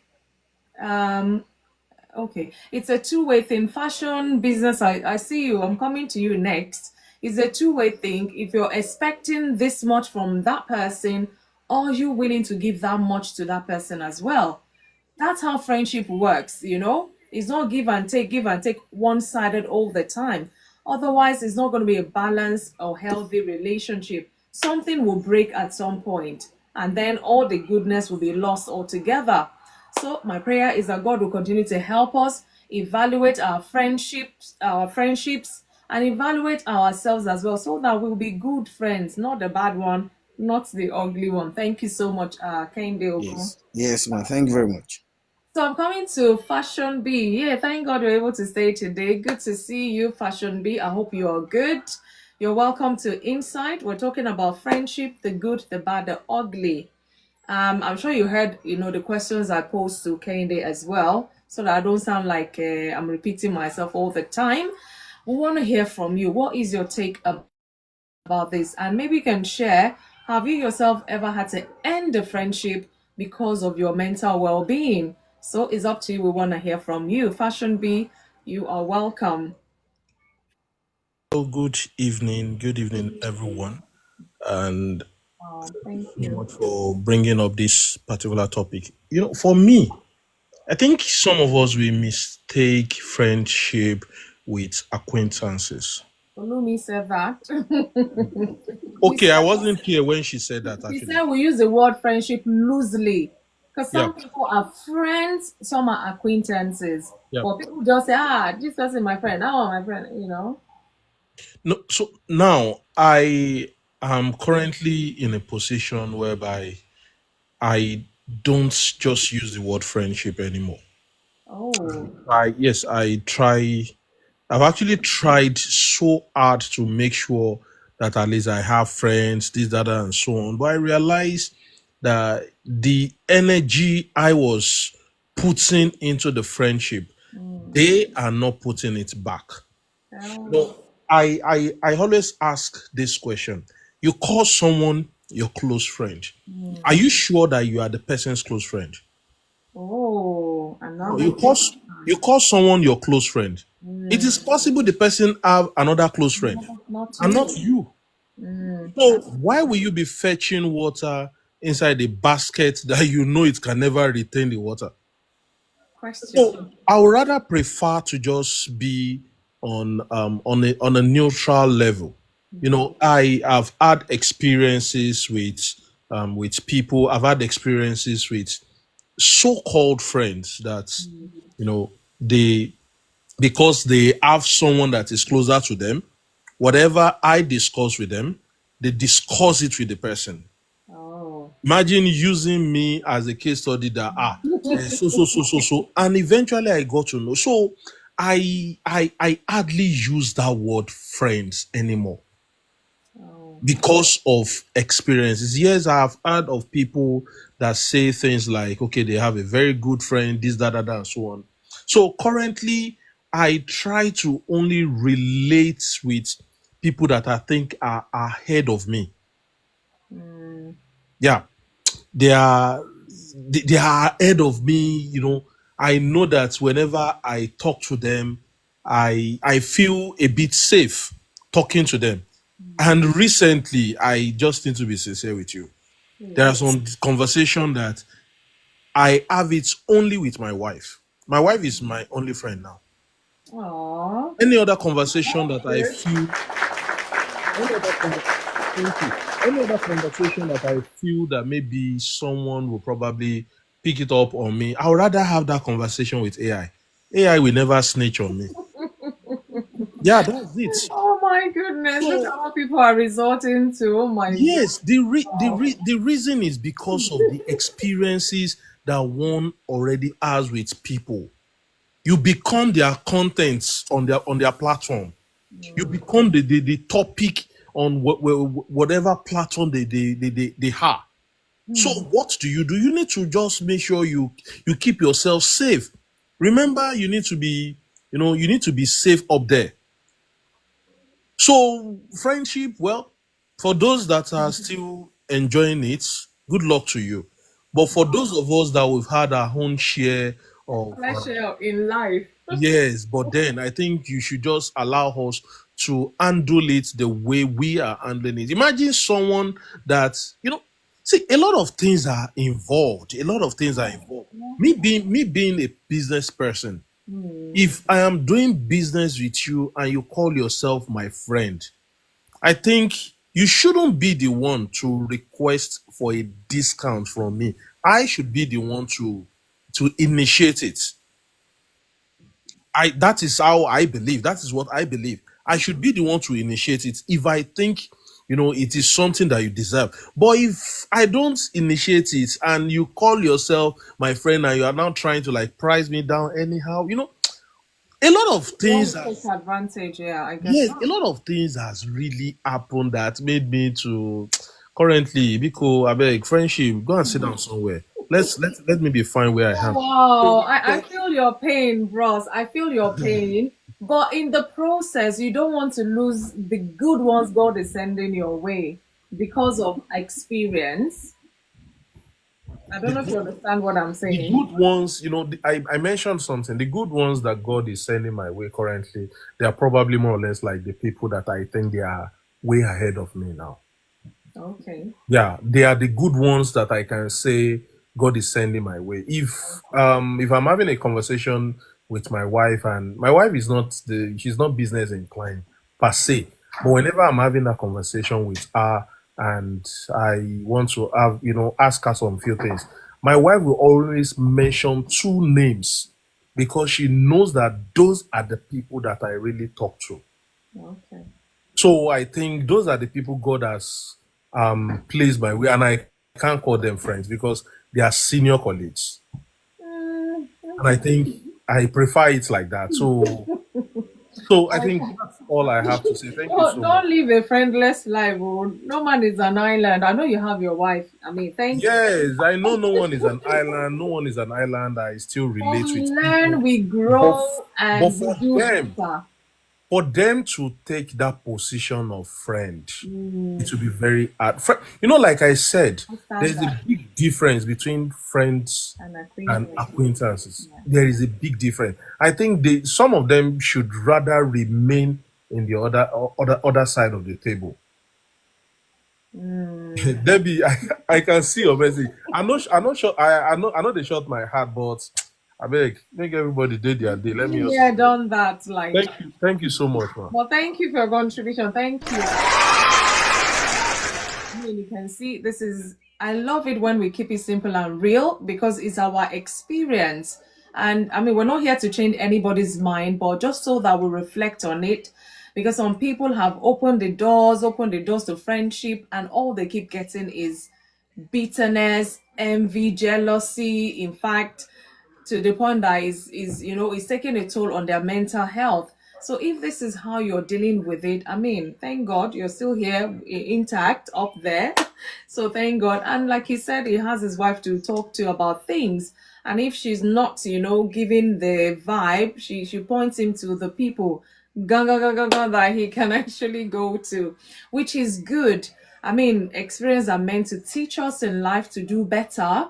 You know, if you've gone through something once, twice, 3 times, 4 times, how about when do you want to learn? You don't want to learn the very, very hard way. Because when you don't learn that way, toxic people, the ugly friendship will come and will teach us some lessons we never bargained for. And this is part of life. This is our reality. Some people now, if they share their experience of toxic your jaws will open wide. You'll be amazed how, you know, the Bible talks about evil corrupting good. I don't think I've seen where good is corrupting apart from when you're preaching the gospel or something like that. So be mindful that even if you think you're okay, the people you now open your heart, your life to in terms of friendship, they might just be the ruin that you didn't plan for. So we really have to be careful. It's good to be friendly, it's good to have friends, but there needs to be boundaries set, and there has to be openness, honesty, and all that. And if you don't get it in that friendship, like I said, release them, let them go, live your life. God will always, there's so many people. Somebody was saying here, how many billions of people in the world? And even sometimes this social media, I used to be wary about it. Me meeting somebody on social media that I know. But as time went on, I found out that there's still good people out there somehow, but I just have to determine who I want in my space. That's all it takes. So thank you so much, Kende, for your contribution. Thank you, Fashion B, for your contribution.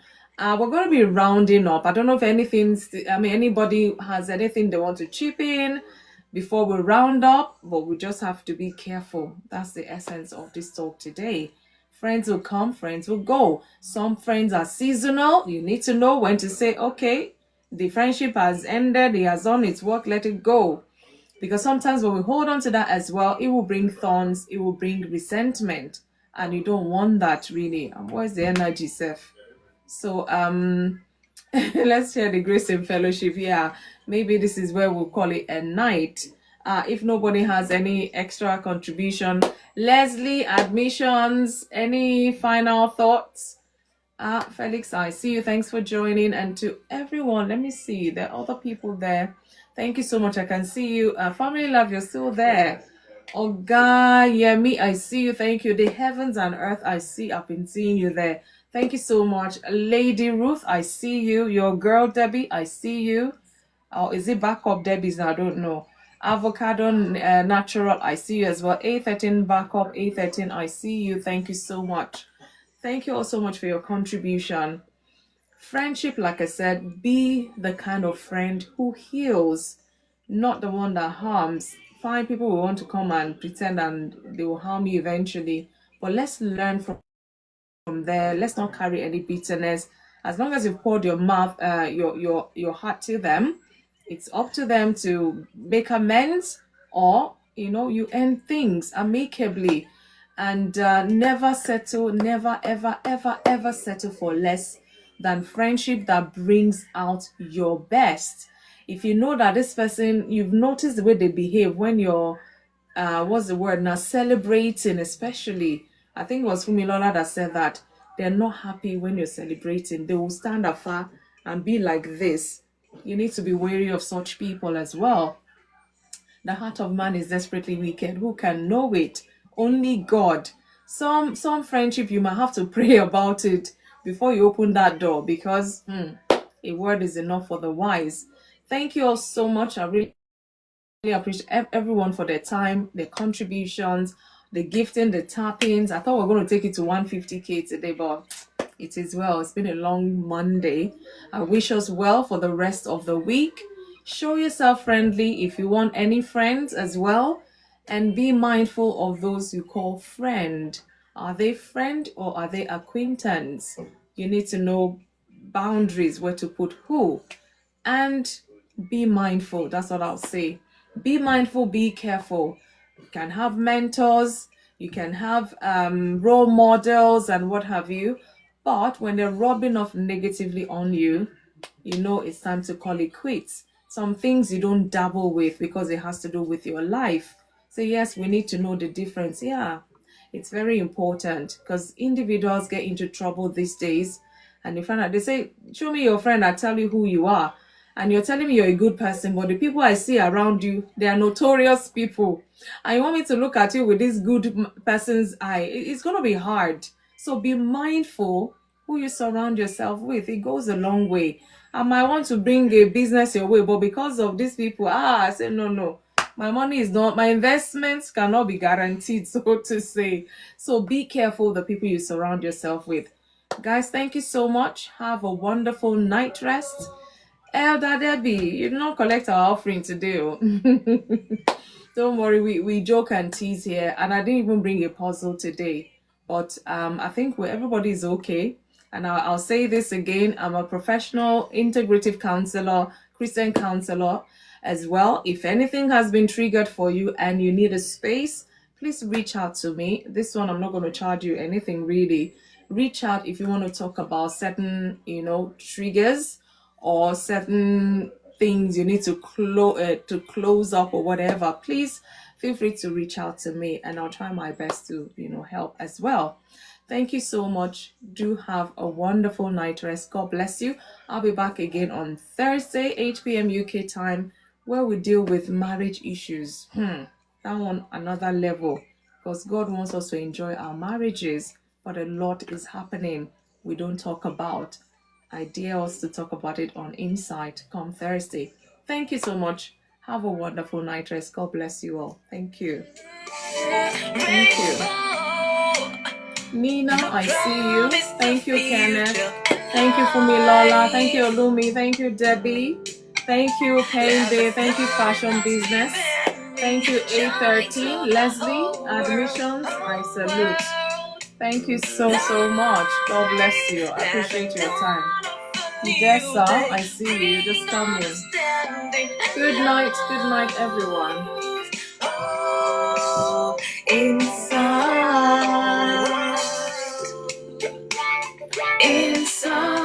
all around me. Good night, everyone. Thank you so much.